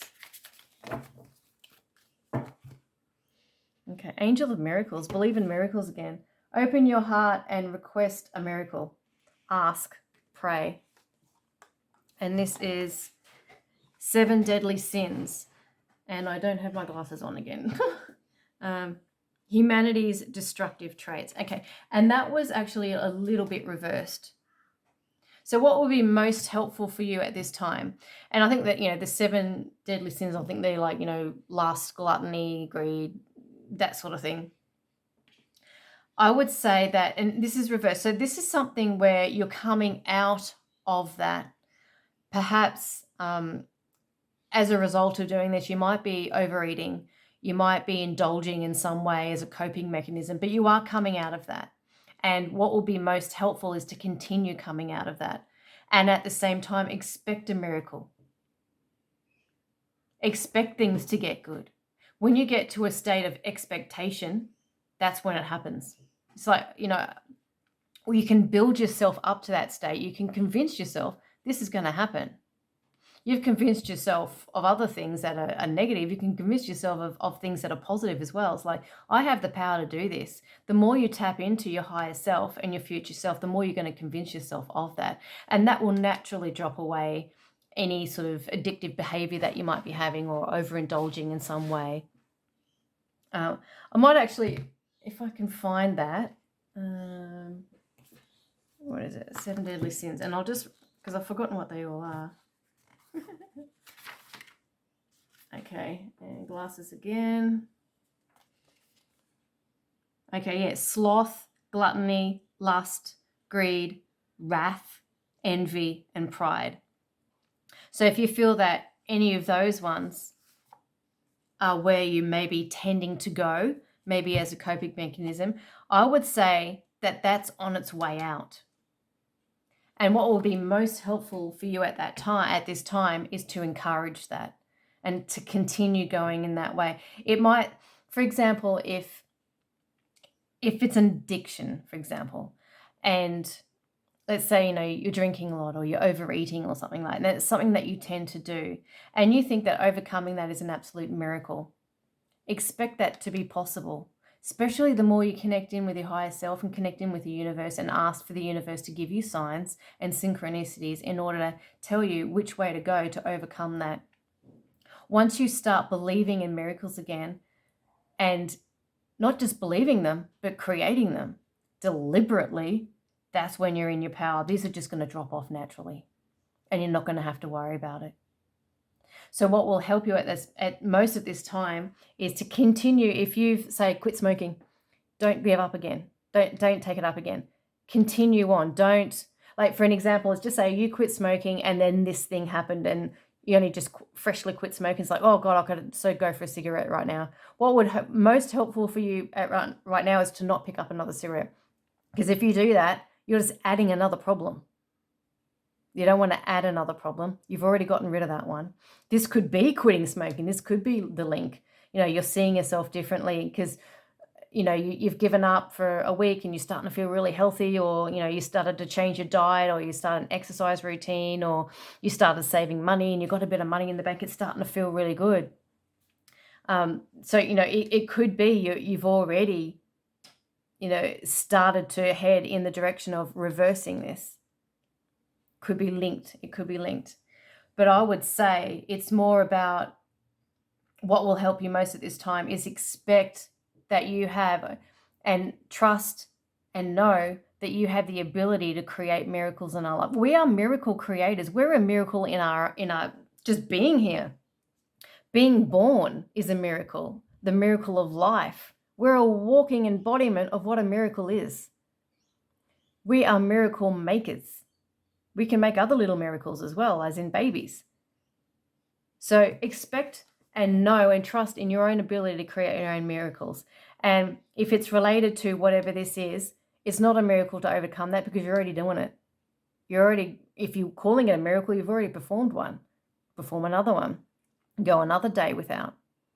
Keep up with the exercise routine. But overall, expect the miracle of the long-term miracle as a result of doing a lot of little miracles along the way to happen. And now I'm talking about this long-term future again. Now I'm starting to stumble over my words again. This is a huge block for you. My guess is to not focus there right now. Focus on your connection with yourself right now and what information you need to follow, or what advice you need to follow, which will come through the information that will come through this channel, need to do now for your happiness now. So where your mind is, it's scattered in the past about what's happened and where you're still reeling from. And it's also in fear about the future as well. You're not in the present. And that is what is going to serve you most at this time, is to get into the present, get into your power, get used to working with the universe and working with your higher self, trusting yourself again. And any sort of deadly things, they're going to drop away, and they're already starting to. So I would say you're already tapped in. You actually wouldn't be listening to this reading if you hadn't already, because this is about how to get motivated into life again. You've already had your higher self go, you know what, I want to do something. I want to get motivated again. How do I do this? So it attracted you to a tarot reading, and probably other tarot readings or other information about how to get motivated again. That is your higher self telling you that. You've already accessed that. What a miracle. That's a miracle. Okay, so I want to see what taking this advice can do for you. How can it benefit you? And it might give you a glimpse into how it's going to help, any outcomes. And one more shuffle. There we go.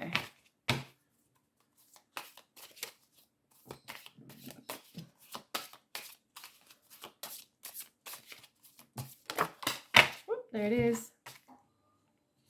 Judgment. Okay. All right. So take a review of the situation. What you're going to do is you're actually taking a very positive review. And I'll just see that this is in shot. Yep. Okay. So when you take on this advice and you act on it, and whenever you act on advice that comes from your higher self, that feels right, that feels true, that feels good, that makes you feel good, that makes you think, yes, I want to do that, that wholesome feeling. And it'll be subtle, but it'll be there. When you take advice on something like that, it always works out in your favor, always. And you're going to start trusting on that. You're going to start creating your own miracles. And what you're going to do is you're going to look back and go, shit, I did that. I did that.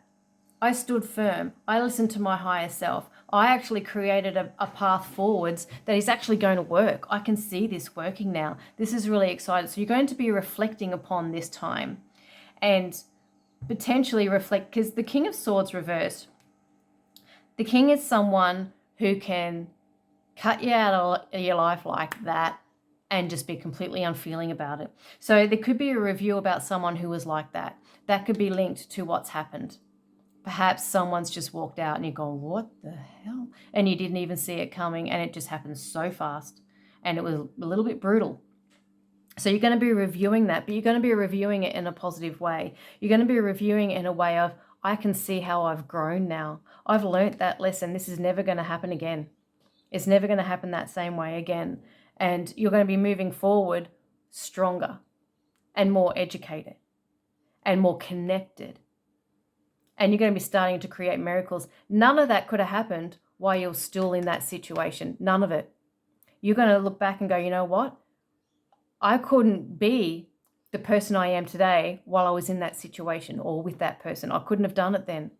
They had to leave. It had to happen that way. They had to go in order for me to become who I'm meant to become more in alignment with who I really am. It had to happen that way. And it was a positive thing. So what's going to happen as a result of this is you're going to be reflecting on it in a very positive way. It doesn't feel like it right now. Right now, you're a little bit scattered and you don't know how to get going. But the best way to do that would be to stand firm. And for example, if it was a relationship breakup and the person says, I want to come back, say no. It's not going to happen. Stand firm with your own mind. If your own fears come up, there is a lot of fears here, especially surrounding stability and financial stability and survival. There's a lot of fears around that. Say no to those fears. Go, no, I'm going to choose, instead of listening to my fears and my doubts and my ego, I'm going to listen to my higher self instead. Oh, there's a novel idea. I'm going to rise up to meet that. And I'm going to say, you know what? I'm deserving of something better. And thank you very much for giving it to me. I look forward to experiencing it. Expect the miracles. Start creating little miracles. And then you'll go, whoa, I can do this. I can get bigger and bigger miracles. And you're just going to glow, absolutely glow. So, the advice is to actually connect in however way you do that. Doing things that make you feel good is the best way to do that. And start planning. Another way is to, if it is a financial thing, for example, plan a different way. It's like, you know what, I can still get some semblance of that if I do this and this and this. I can still get there. Whew. Okay, that's one worry off my chest. Okay, so I can move forward. I've got myself covered. I'm good. I don't have to worry about that. And then you can go about developing the relationship with yourself and get some advice moving forward. Take that advice, do it, see the results of it, reap the rewards of doing that, and do that again, rinse and repeat. You're going to start creating a miraculous life when you do that. So what I'm going to do now is I'm just going to tune in, just see if there's any other channel messages. There's a few that came through. Just give me a sec.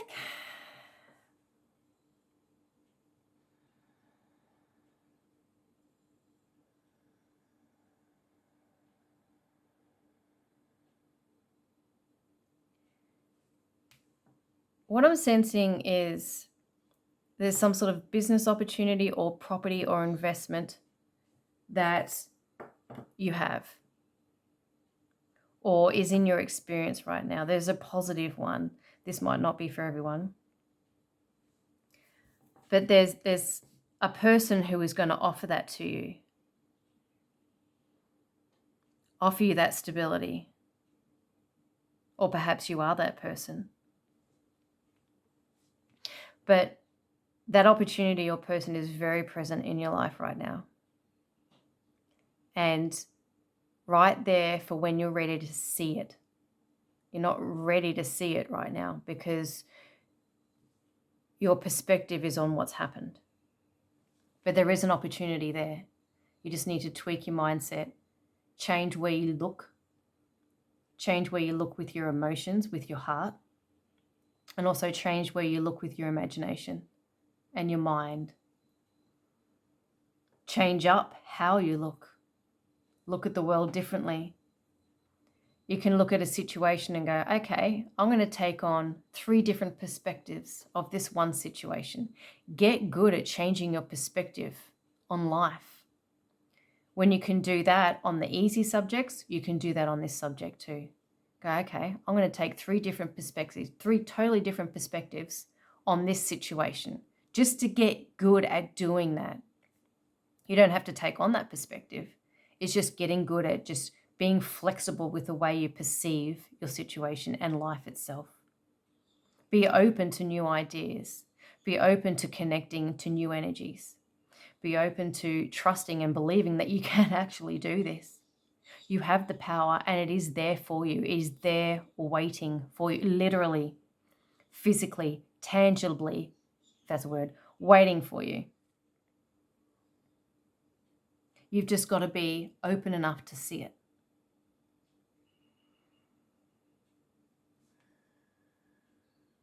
Trust your inner guidance. There is a connection there on an energetic level as well, with information flowing, separate to your higher self. Perhaps a passed on loved one or a guide, but there's information that this person is giving to you.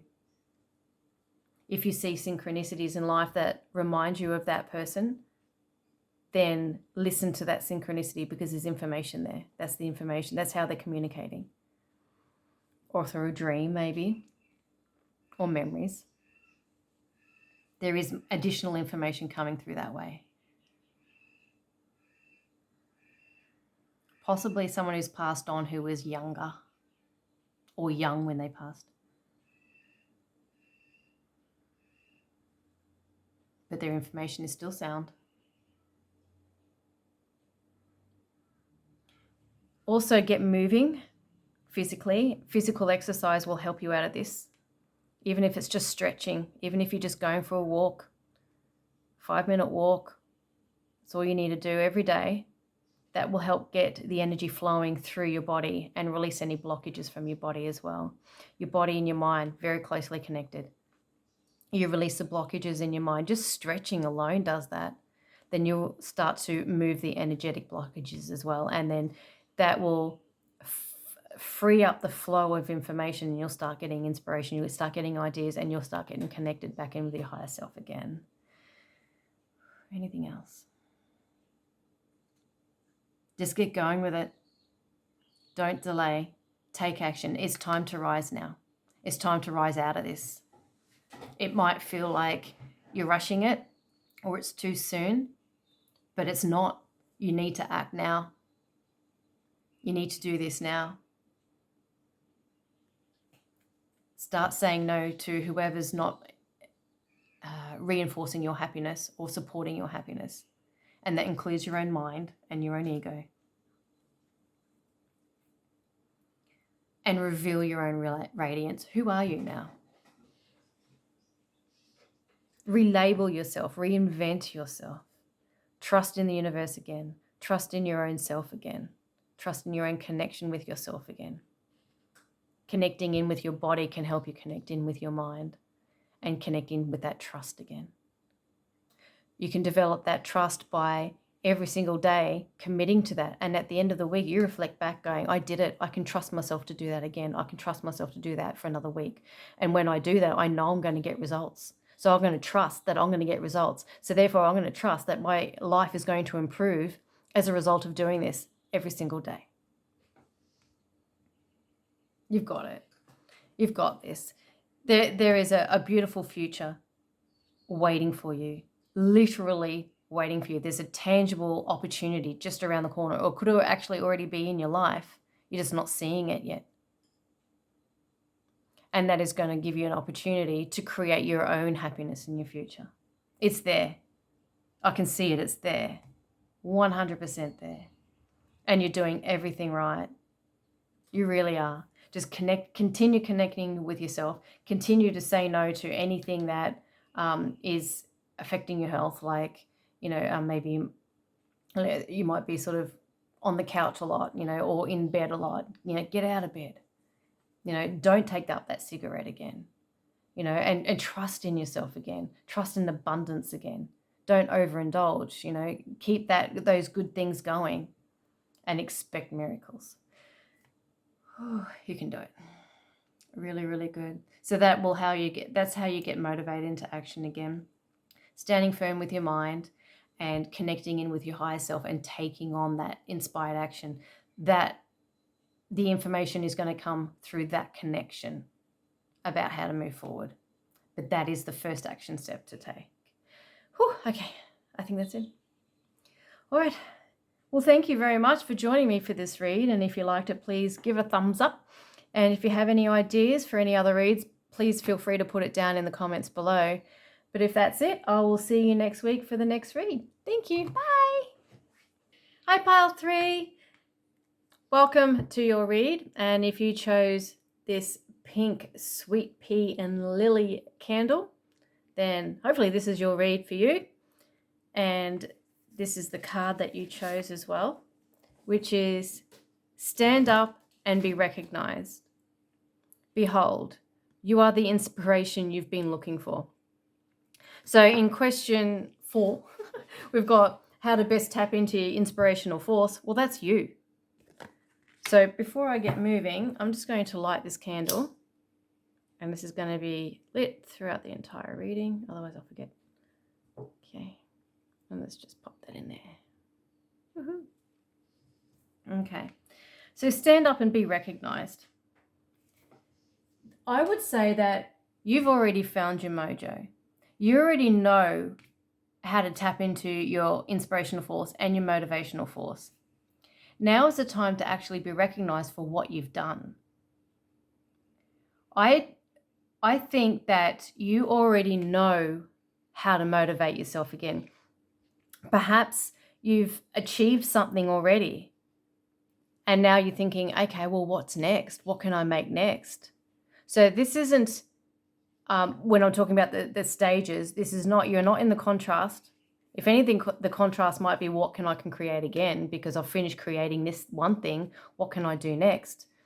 That's not contrast. And it's not even the transitionary stage. Well, it's sort of like the transitionary stage, but it's sort of like you're always in action mode or in creating your own reality mode. You always, perhaps you don't have an idea yet for what you want to create next. Perhaps that's what that is. But what you're in the midst of is you've already created something. So perhaps you're creating quite a bit of artwork, say. You've already created one artwork and now you're thinking, okay, well, and it would have been a big project. And it's like, well, what do I want to work on next? But what this card is actually saying is stop and celebrate what you've done.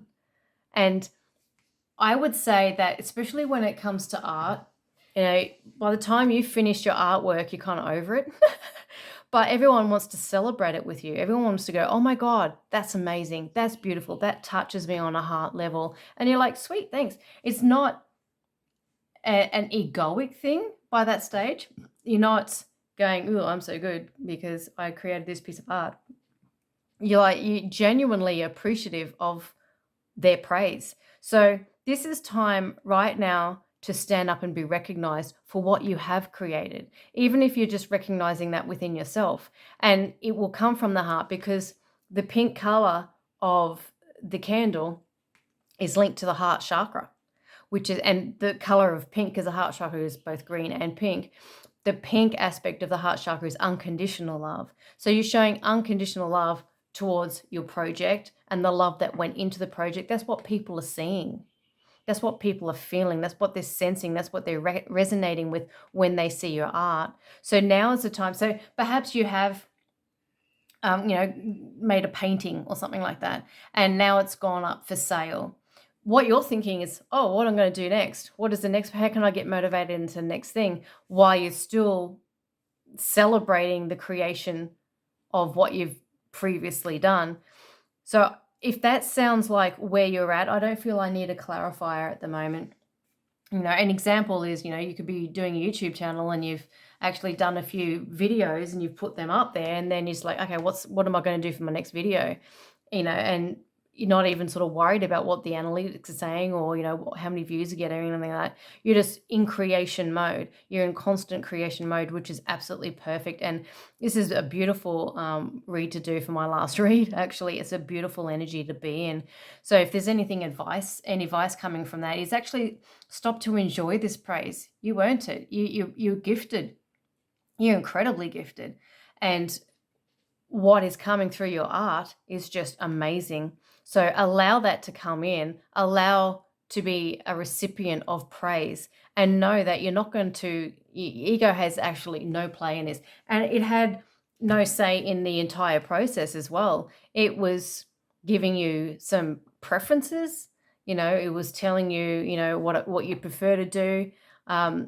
That's what the ego is for. It's actually to help you make choices in life and actually say what you prefer.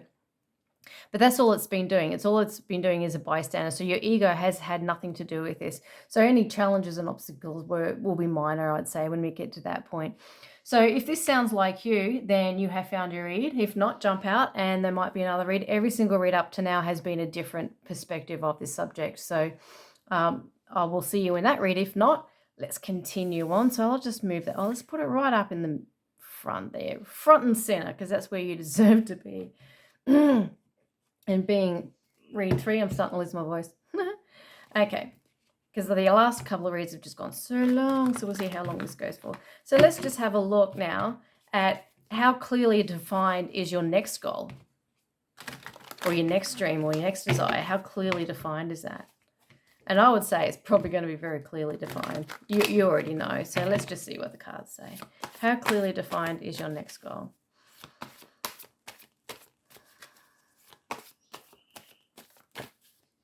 Nope. Okay.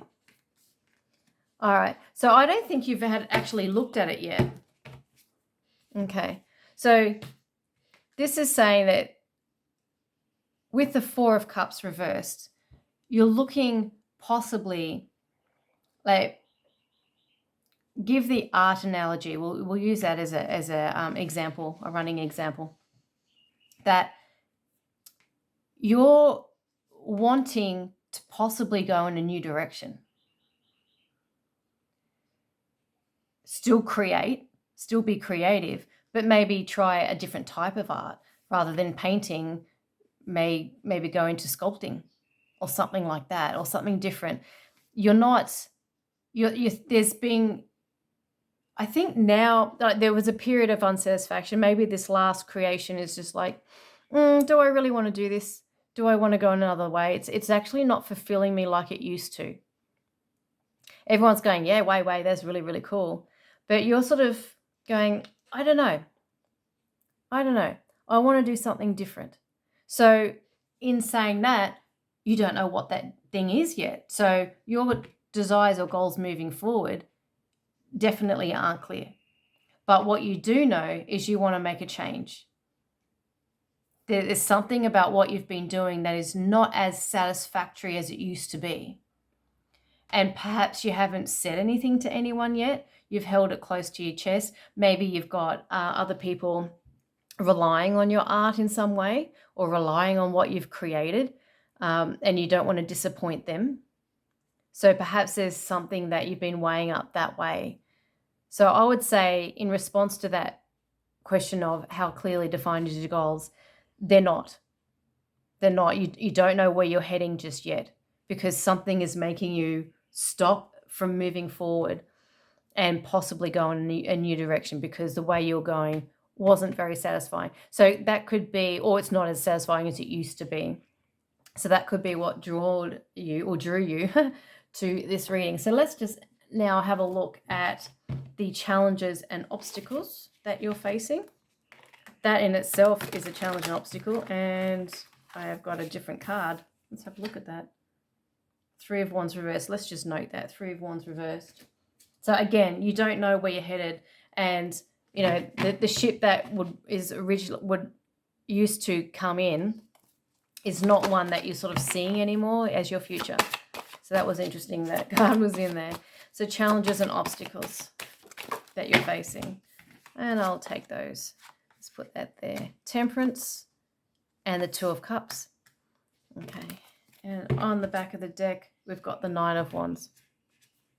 Okay, so the challenges and obstacles you're facing, this is someone, I'll start with the underlying, is someone who's just taking a bit of respite out. It's what you've created, especially when you lose your mojo. It's sort of hard, like possibly this project took longer than it should have. or it was harder to get inspired. Maybe that's, again, why you're asking for this reading. It just feels like energy. You're buggered. I'm trying to find that without trying to say that without saying a swear word. But you're a little bit rooted. So what you're doing now is developing a new relationship with the present moment. You're actually coming back into yourself and you're tempering yourself. So you're not jumping into a new project just yet. You're actually potentially, it could be, and I actually have a charm that looks exactly like that came out before. The blocks could be, you could be distracted, literally distracted by a relationship. You could be literally distracted by that. Or a relationship could be what the block is. And maybe there's a relationship that you're struggling with at the moment. But I would say with the Two of Cups there and the Temperance combined, it's actually a pretty good relationship. This relationship could be with yourself. You're developing a new relationship with yourself, a new relationship with your art or your creation, what you've been creating, or it could be a relationship with someone. But it's just you're taking some time out to develop that relationship and actually take some time out. So it could be like maybe you're a book writer and once a year you churn out a book once a year, but you're going, you know what, I'm taking a year off or I'm taking 6 months off, something like that, to contemplate where you're headed. And you just need to reestablish that relationship again. Perhaps this creation had taken you away from those who you loved, your loved one, and that caused strain on the relationship. Maybe you're taking some time out for that. So that's what's creating an obstacle at the moment to this creational project or where you're headed. So I'll just go straight into, because I'll get some more information with this, what your how to best tap into your motivational force. And it's interesting, like the motivation is, well, what's coming out so far is to just sort of take some time out to sort of regroup and see what you want to do. So how to best tap into your motivational force at this time.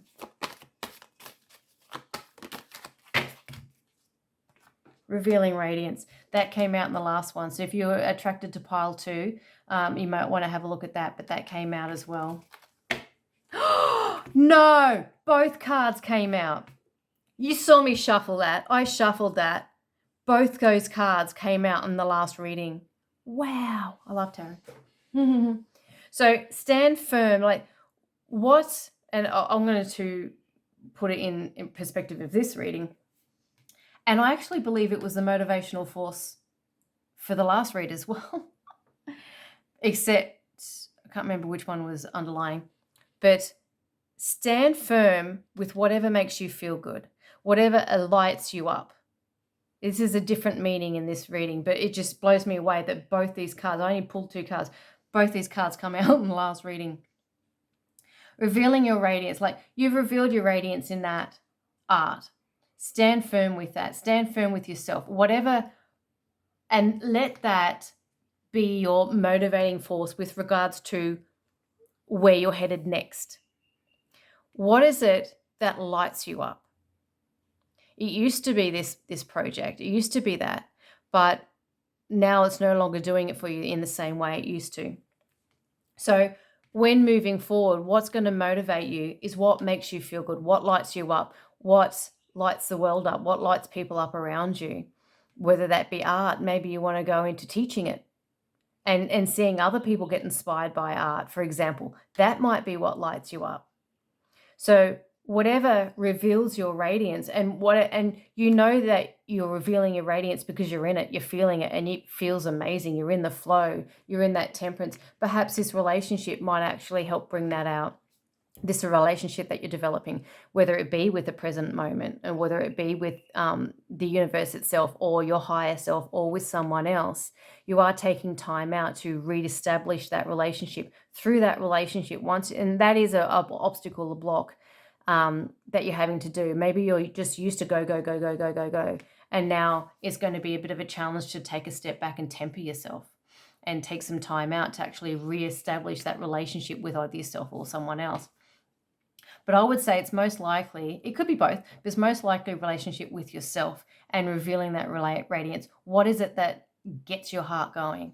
What is it that lights you up? What is it that gets you connected in with source again and brings out the true version of yourself? You're a different person now than when you were when you started these old projects. You're a different person now. So what is it that taps you in now? What is it that tunes you up? Like, what is it that really makes you feel amazing?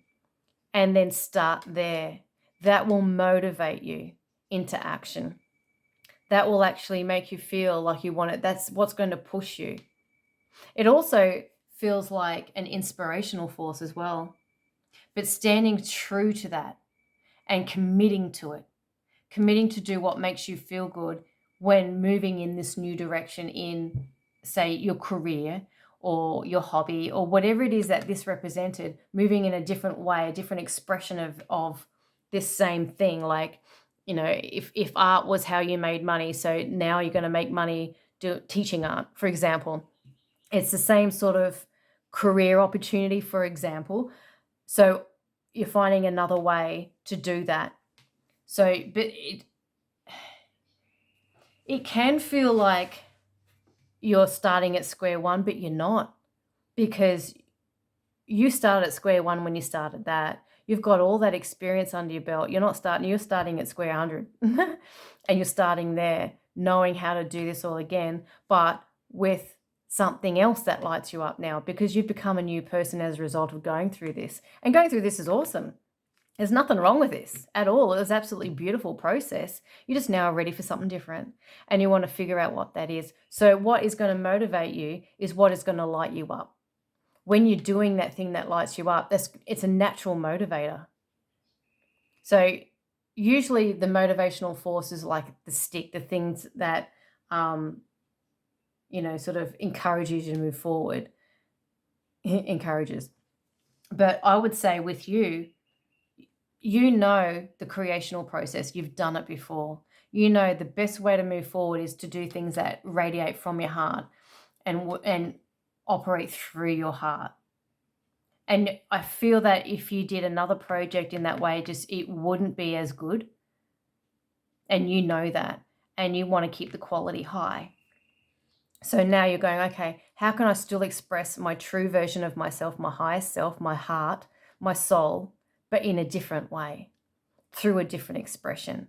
So whatever it is, and if you don't know what that is, then do something that makes you feel good. Do something that lights you up that can be completely different to this. It doesn't have to be related to this. Just want to check that this is still going and still in shot. Yep. And my camera's been cutting out on me. So, go and start a hobby or reacquaint yourself with a hobby that you didn't have time to do before. Spending time with pets, family, in your garden, whatever it is that reveals that radiance. Through that radiance, that is going to be the motivation you need to do more. It's like, oh, I love feeling that. I'm going to feel motivated to do more. So, and stand firm with that. Commit to it. Commit to doing that. That is how you're going to tap into your motivational force. Because you know it's linked to that, which is also linked to where you want to head. So absolutely that will work. Okay. So how can you best tap into your inspirational force? What's going to entice you? What is your carrot? See if the same cards come out again. That blows me away. Okay. What is your inspirational force?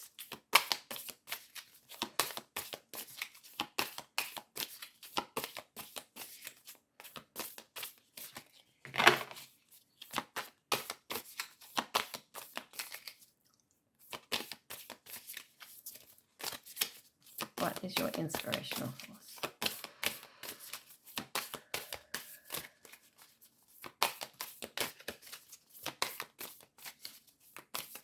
Come on. That wanted to come out. Oh, that's beautiful.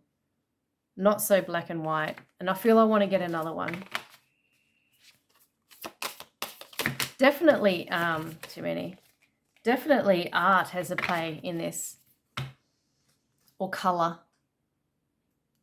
It's not especially when you're working with the creative forces, when you're creating, you can't, like if you go in there in a rigid mindset and a very structured mindset, in a left brain mindset, and try to do a right brain activity, it's just not going to happen. So, perhaps that's something that you've done. I'll just put that out there. It might be. But realize it's not so black and white. There could be other things that you haven't thought of yet. So be open to anything.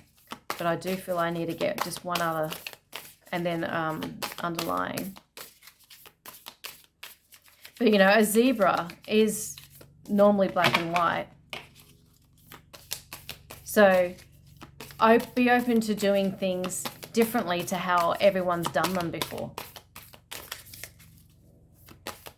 Maybe still do art, maybe still do painting, for example, but do it differently. Like instead of painting on a canvas, paint on a rock, paint on someone's window. I'm not an artist, so I'm not really using a very good analogy there, but something different, like just use a different canvas. Just start thinking really out of the box. But I think still continue in the same, we've got 3, in the same way. And that's interesting because I don't read these reversed. And like you can see, they're not reversed. Oh, here's one. Here's another reverse. There's a couple of reversals in it, but majority of them are upright. So it's interesting we've got 2 reversals there. Okay. The Seeker's Journey. All right, so I'm just going to get my glasses so I can see. Okay. It is time. The key to wisdom, I think that says. The key to wisdom. And know your labels. No way. That came out in the last reading, and that came out of the last reading. And a card like that came out as well. Definitely check out pile number 2 if you're drawn. Okay. So the key... Oh, I need my glasses again. I took them off. Okay. So the key to wisdom is knowing when it's the right time. And I think you've tapped into that because you're taking some time out. Who are you? Like, know your labels is to know who you are. How are you going to express yourself? I'm going to take a drink just one sec. And you're on a journey to finding that out. So it feels like you are taking some time out to be reborn and rebirth or revamp something that, because it doesn't feel like you want to stop doing that. You just want to reinvent it. You want to take it to the next level. And you'll know when the time to act is, and you know it's not now because you haven't even invented yourself yet. You don't even know what that's going to be, but you're embracing the journey. So you are on a journey to discovering this. And so this is like, what is your inspirational force? The journey itself.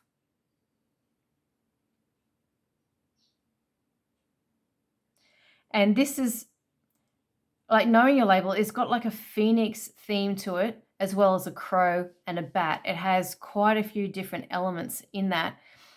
It's connecting in rebirth, definitely a rebirthing energy. And you've got 2 elements of wisdom. So tapping in, I'm just going to tap in myself. Just one second.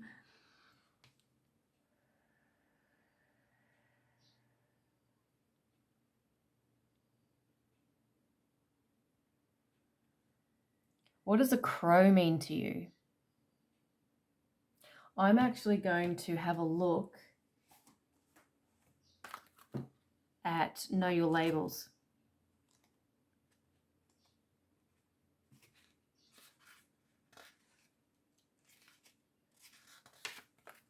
And I'm actually going to get the right book.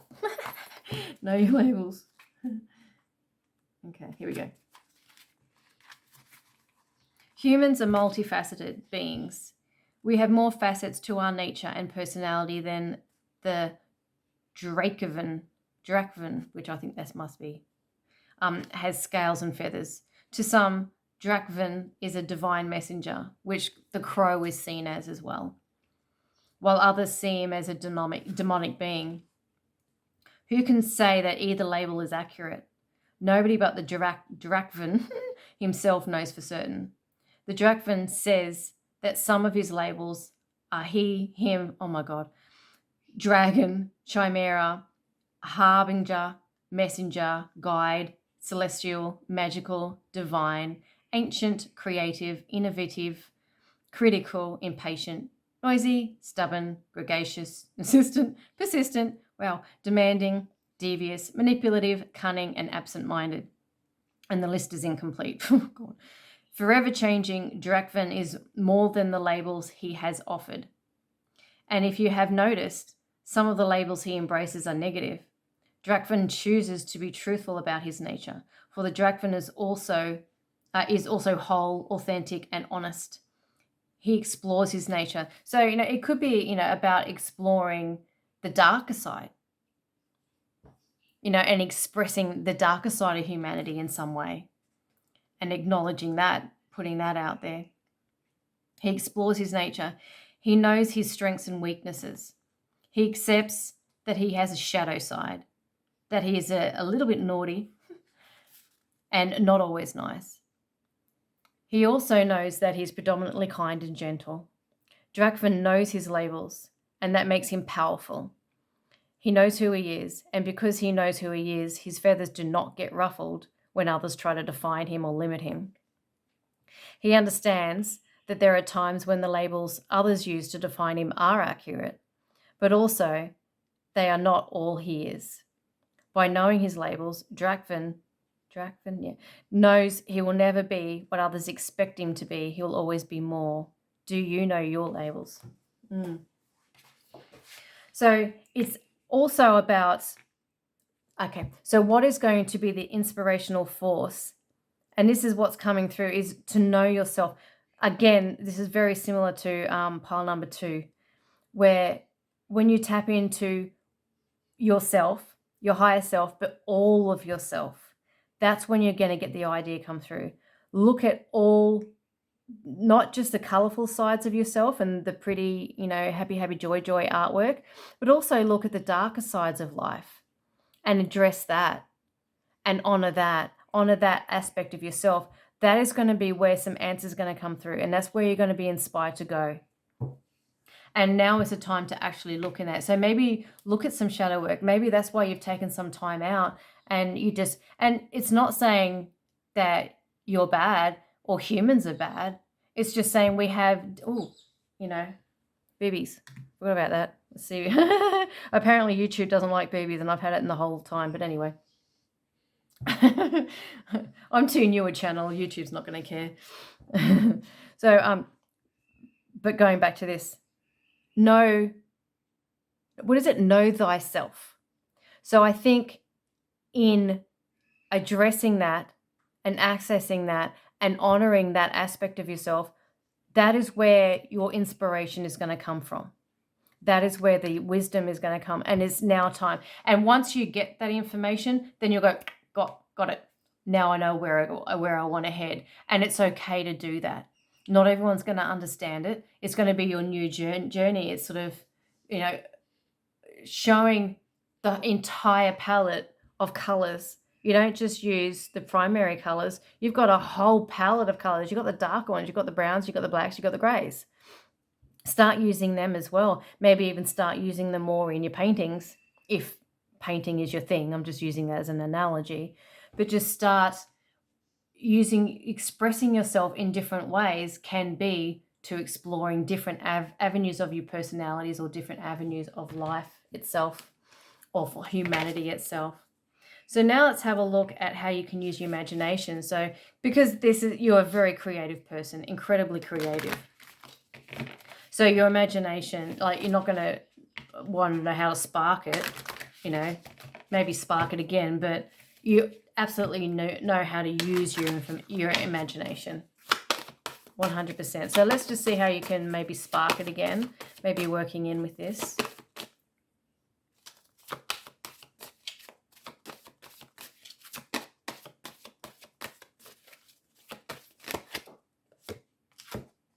Release and relax. 100%. Which is, and allow love in. Yeah. So, I might put that there. And is that in shot? Just check. Yes. Okay. So allow love in, and you're already doing that. So in this time, you might have a bubble bath. And while you're taking that time out just for you, just to relax, just to enjoy the bubble bath, that is when your imagination is just going to go run wild, because you're not using it for a purpose when you're relaxing. You're not going, I'm going to use my imagination deliberately and consciously so I can conjure up something. You're not doing that. You're just going, ah, la, la, la, and off you go. And your imagination just goes wherever it wants to go. That is how it can serve you. And I would say this is self-love. To release and relax and allow love in is to allow love of yourself. Perhaps you've been hard on yourself and you've been pushing yourself a little bit too much. Maybe this warrior energy is you actually beating up on yourself and you recognizing, oh, okay, I need to start loving myself. I need to take some time out. This is just too much. The pressure's too much. Perhaps you might be letting some people down, but you've had to do it. And now you are doing you, and you're allowing love in, and you're allowing love for yourself, to yourself. And what that is going to do is that is going to develop a relationship with your imagination again. And that's what's going to get that going. Just let it go wherever it wants to go. Don't use it in a purposeful way. Use it in a release way and just let it go. And that's what's going to strengthen it again. And that's what's going to get you in that realm again. And in that imaginative realm is where you create your work. Absolutely. So have that bubble bath. Go for that walk. Do something that distresses you and relaxes you and releases all this built up tension. And when you're doing that, just let your imagination just do whatever it wants playfully. Like a child, just go wherever it wants. It doesn't have to be even related to this. Just let it go. And then just develop that imagination muscle in a way. Because kids, they're brilliant at it. They just go wherever. They don't have any practical end goal for their imagination or they're just doing it because it's fun. They're just doing it because they enjoy it. And, they're starting to feel stressful with life as well. And using their imagination is a way that they escape. So do that, and that will develop and spark up your imagination again, which you can use. So perhaps, that it's been hard to use your imagination lately because you've been so stressed and because you've been putting yourself under so much pressure to perform or to get something out. But now it's time to do you, and which is exactly how you started out to start with anyway. And how you can access the inspirational force is to be okay, even though you're such an amazing person. You just radiate beauty, love, pure, and perhaps going into these realms is going to disappoint some people who loved your art. They're going to confuse it. They're not going to really understand. And that's maybe why you've kept it back. But this is actually what's going to inspire you. You are being inspired to do that. And perhaps you've been denying that because of the pressure. So instead, what you've done is thought, I'm just going to not do anything at all. I'm just going to stop. I'm just develop my relationship with myself. And this definitely says to me self-love. I've been feeling that the whole way through. Okay, so let's have a look at what will be most helpful for you at this time. And it could be action taken on a physical level or a mental level, or a spiritual level, or an emotional level, any level. What's going to help you the most at this time?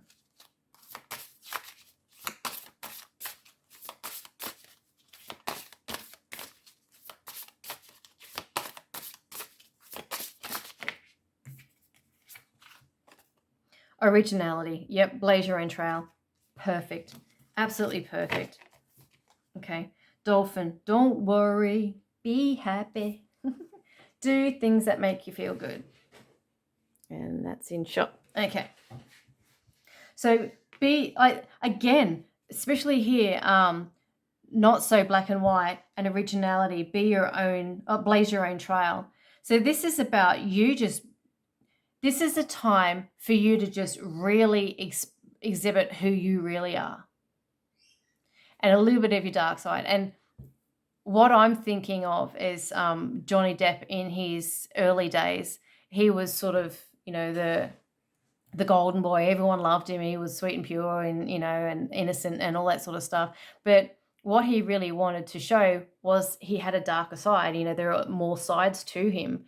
And he did Edward Scissorhands, which is a little bit darker.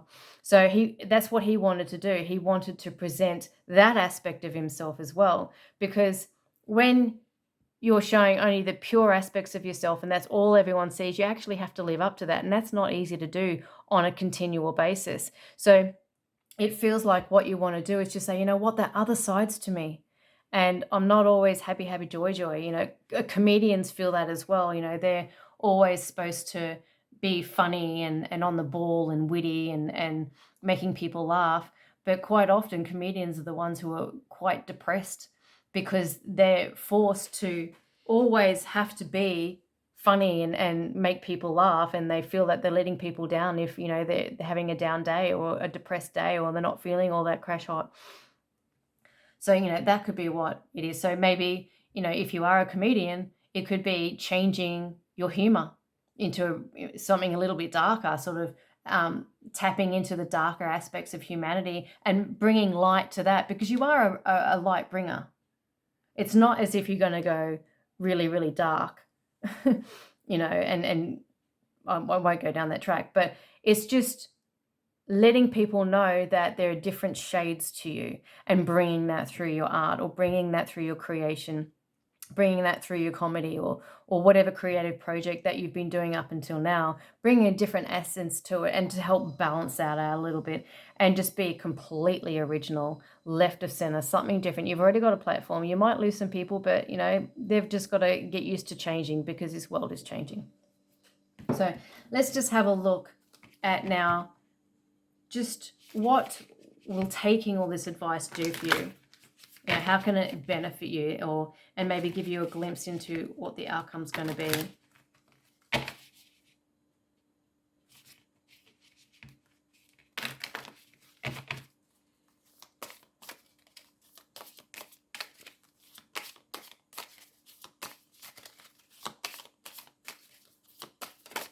There we go. All the lovers. Okay. Can I just get one more? This is very important. This is a very important change, a very important decision. Okay. And the Six of Cups. I'll just see if they're shut. Okay. Yep. There. Maybe move it up a bit. Okay. So it could be bringing something that has happened in your past out into your creative work. It could be involving children into your creative work or something from your past. Potentially, this could be a past life bleeding back through into this one, and you're getting messages from your past life. It's really, really important. Perhaps a relationship, a significant relationship from your past can be inspiration, always going to come back. But I would say taking this advice is going to benefit you. It's going to be the most important thing or the most important decision that you make in your life. This is going to be something that will actually bleed through into future incarnations as well. It is that important. I would say even prior incarnations has helped you with this. I just think, especially with the lovers and the Six of Cups there, it could be a past lover coming back. But when you're looking in conjunction with all this, no, this is just a really, really important decision. And it's going to create a legacy. You're going to pass the torch, so to speak, on how to reinvent yourself, how to be original, how to stay true to yourself. Okay, so I'm just going to go straight into channeling. So just give me a second.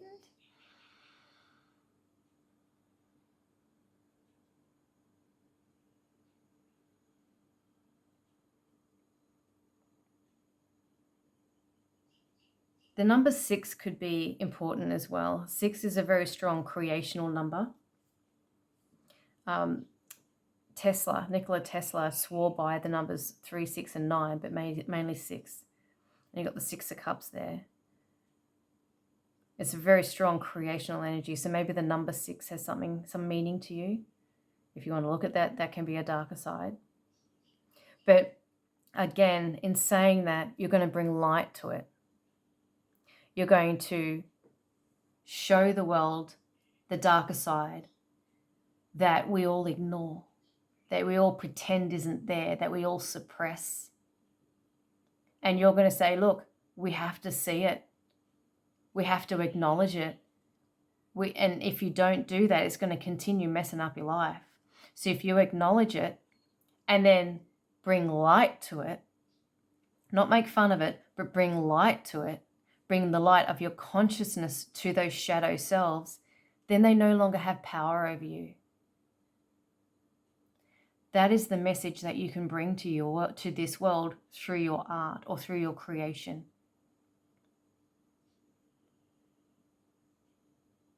Giving that aspect of humanity a voice. Quite often, limiting belief systems, they were created when we were children to protect us and keep us safe from future hurt. Back then, it served a purpose. Now, it's outdated and it doesn't work for us. And so that it's limiting belief systems and the shadow sides of us, it's not bad. It's just no longer something that is serving us. It's no longer something that is working. But unless we actually put the light of our consciousness on it, we're never going to see it. And it's going to continue to sabotage our lives. What you want to do and what is coming through right now is a desire to go there, to look at that, and transform the looking of that into art or into your creation or into how you express yourself in this life. And that is who you want to be known as. That is who you want people to remember you as. Someone who dared to go there and was original in how they expressed it. Something like people are going to go, whoa. It might take a little while for people to acclimate to it because we're not used to seeing life in that way. We're not used to actually acknowledging negative emotions. But we have to. It's all part of the canvas of life. The good and the bad, the dark and the light. But when you bring them together, like in this, and it's interesting that this is the middle of the entire reading, you're giving a more holistic approach to art. You know, some art is just so, oh my God, that just is so wrong and it's just so dark. And then you've got a lot of fluffy bunny type of art as well. People tend to sort of go in either direction. What you want to do is you want to amalgamate the two. You want to meet in the middle. You want to honor every single aspect of humanity in some way. Whether, you know, you're making YouTube channels or videos or educational videos or art itself, or you're a comedian, or you're expressing yourself in whatever way, you're wanting now to move more into a holistic expression. And it's not like you're going to go dark. You're not. You just, and perhaps now in this time out, you're actually honoring that aspect by looking at that aspect within yourself. And by doing that, that's when the inspiration is going to come for how to express that in a creative way. How to put that experience onto your canvas of creation and turn it into something that can send that message What is it like to do the shadow work? What does it feel like? What is the journey of awakening like? How can I explain that through my art, through my creations, so it can teach people that it's okay to do that. And it's important to do that, to honor both sides. You know, if you're in a bad mood and you're angry, vent it out. Punch a pillow, get a boxing bag, scream, whatever you need to do. Let it out, because it needs to come out. It needs to come out. Like if you've got a splinter in your foot, you don't leave it in there. You take the splinter out. Even though it's going to hurt, you take it out because it has to. Otherwise it won't heal. Not properly anyway. See what else. I still feel you're going to add your own sparkle to it. There's still going to be your lightness. You can't help that. That is who you are. But you want to honor all aspects of yourself. So you want to bring a bit of what people call darkness, but it's just the shadow side. And that is a motivational force in itself.